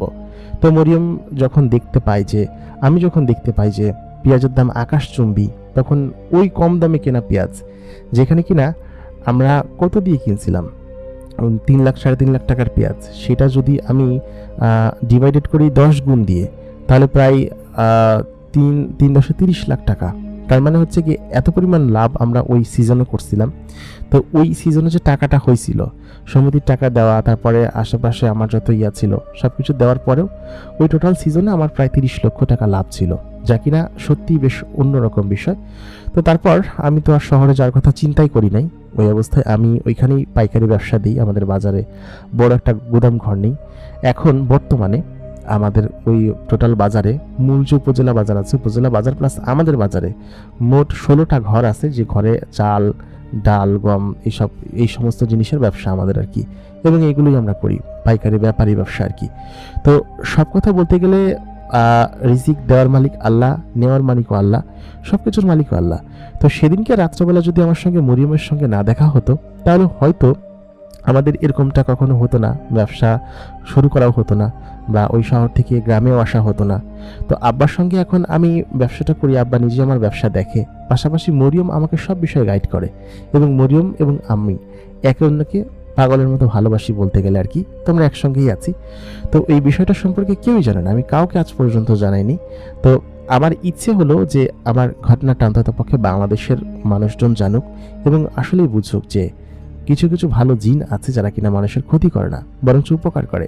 আমি ইমরান ভাইয়ের মাধ্যমে আর যে মেগাবক্সের মাধ্যমে আমি সকলকে জানাতে চাই আমার এই ঘটনাটি। আমি আমার নাম পরিচয় আপনাদেরকে কাউকে বলছি না, তবে সত্যি কথা বলতে আমার এই যে ঘটনাটা, এই ঘটনাটা আজও পর্যন্ত আমার সঙ্গে ঘটে চলেছে, এবং মরিয়ম যে কিনা আমাকে পাগলের মতো ভালোবাসে, ও আমার সঙ্গেই থাকে, আমরা একসঙ্গে বসবাস করি, একই সঙ্গে থাকি, এবং মরিয়মের জন্য কিন্তু আমার ব্যবসা বড় হয়েছে, আমি বড় হয়েছি। পাশাপাশি কিন্তু আমি শহর থেকে গ্রামে আসতে পেরেছি এবং একটা ভালো জীবনযাপন করছি এখন।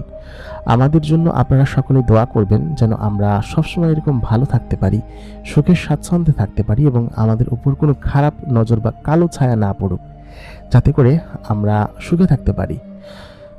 প্রিয় দর্শক, আমাদের আজকের এই ঘটনাটি আপনাদের কাছে কেমন লাগলো কমেন্ট করে অবশ্যই জানাতে ভুলবেন না। সেই সঙ্গে আপনি যদি আমাদের চ্যানেলে নতুন হয়ে থাকেন তাহলে অবশ্যই চ্যানেলটিকে সাবস্ক্রাইব করে রাখবেন। প্রতিদিনকার মতো কণ্ঠে আমি আরজে ইমরান আপনাদের সঙ্গেই আছি। আশা করি আমাদের ঘটনাগুলো আপনাদের কাছে ভালো লাগছে।